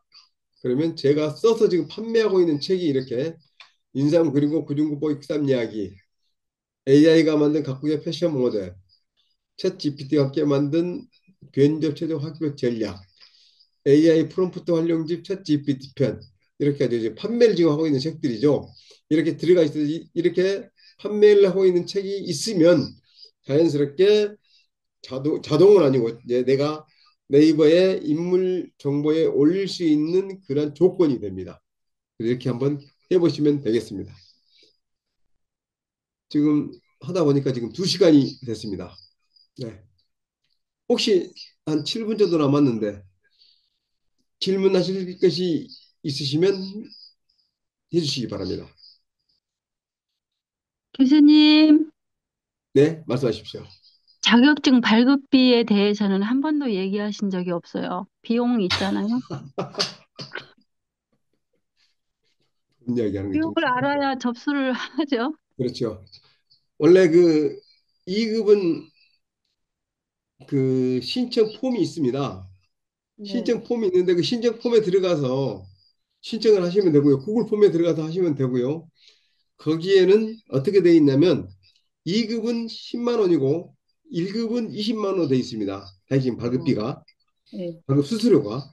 그래 되어 있는데 여기서 세미나에 들으시는 분들은 50%의 그 발급을 해드립니다. 우와, 감사합니다. 네, 그래서 근데 보시고 네. 그 창에 들어가셔서 네, 여기 들어가서 보시면 자격증을 신청하게 되는데요. 신청하시는 분들은 성함, 그다음에 내가 이제 어떻게 앞에다가 영문을 쓸 때 어떻게 앞에 호칭을 붙일 것이냐. 여성 같은 경우는 미츠, 남성은 미스터, 또는 박다면에 이제 앞에 닥터 이렇게 하시면 되고요. 성함은 한글과 영문 같이 써주면 되고 생년월일, 그다음에 주소는 내가 사는 곳 시군 국까지만, 그다음에 이메일 주소, 휴대전화 번호, 그다음에 내가 어떤 자격증을 신청하겠습니다라고 이렇게 하시면 되고요. 그다음에 교육이수기관은 뭐 알면 이게 체크하시면 되고 그렇지 않으면은 뭐 기타에다 넣어놓으시면 제가 알아서 하시고, 여기 보시면 자격증 발급 수수료가 1급은 20만 원, 2급은 10만 원 이렇게 돼 있습니다. 그런데 여기 보시면은 교육이수기관에 따라 수수료가 차등 적용될 수 있으니 반드시 확인해 주시기 바랍니다. 해놨습니다. 그래서 저희는 자격증 이수기관이 이렇게 미래인재역량개발진흥원 이렇게 체크를 하시고요. 여기다가 그 다음에 여기는 10만 원, 20만 원 되어 있지만 2급은 5만 원을 입금을 해 놓으시면은 바로 자격증을 발급해서 보내드립니다. 네. 알겠습니다. 네. 교수님, 그러면 네. 그 금액 말고요. 1급하고 2급의 차이가 따로 있나요? 1급하고 2급의 차이가 뭐야 차이가 있냐면은요. 그 네. 국무총리실에 저희가 이제 등록을 할 때 1급과 예. 2급이 활동할 수 있는 것이 차이가 있습니다. 2급은 아, 그 가득 강의 활동을 할 수가 있어요. 강의 활동을 할 수가 있고 1급도 강의 활동을 하는데 강의 활동을 하면서 내가 그 뭐냐 그 교육 과정 커리큘럼을 개발하고 그다음에 그 강의를 하시는 분들을 지도하고 하는 그 차이가 있습니다. 그래서 그것은 그 부분은 나중에 이제 여기 홈페이지 들어가서 보시면 아 이렇게 이렇게 등록이 되어 있구나 하는 걸 보시면 되겠습니다. 네. 그러면 네. 강의를 오늘부터 해서 이번 주부터 해서 첫 강의고 쭉 들으면 네. 되나요? 네. 그렇게 하시고 그 전에부터 혹시 하신 분들이 좀 계시면 예. 제가 이제 신청창을 바로 채팅창에다가 올려놨습니다. 그래서 보시고 신청하시면 이제 조건이 되면 발급을 해드릴 겁니다. 네, 교수님 감사합니다. 저는 네, 오늘부터 처음 들었는데 앞으로 열심히 듣겠습니다. 네, 네, 감사합니다. 오늘은 여기까지 해서 끝내도록 하겠습니다. 오랜 시간 동안 수고 많으셨습니다. 꼭 그 1시간 30분이 넘지 않도록 해보려고 그러는데 그게 안 되네요. 네, 감사합니다. 다음 주에 또 뵙겠습니다. 다음 주는요. 제가 사실은 어제 하려고 그랬었어요. 그런데 스마트폰에서 날짜를 넣는 것이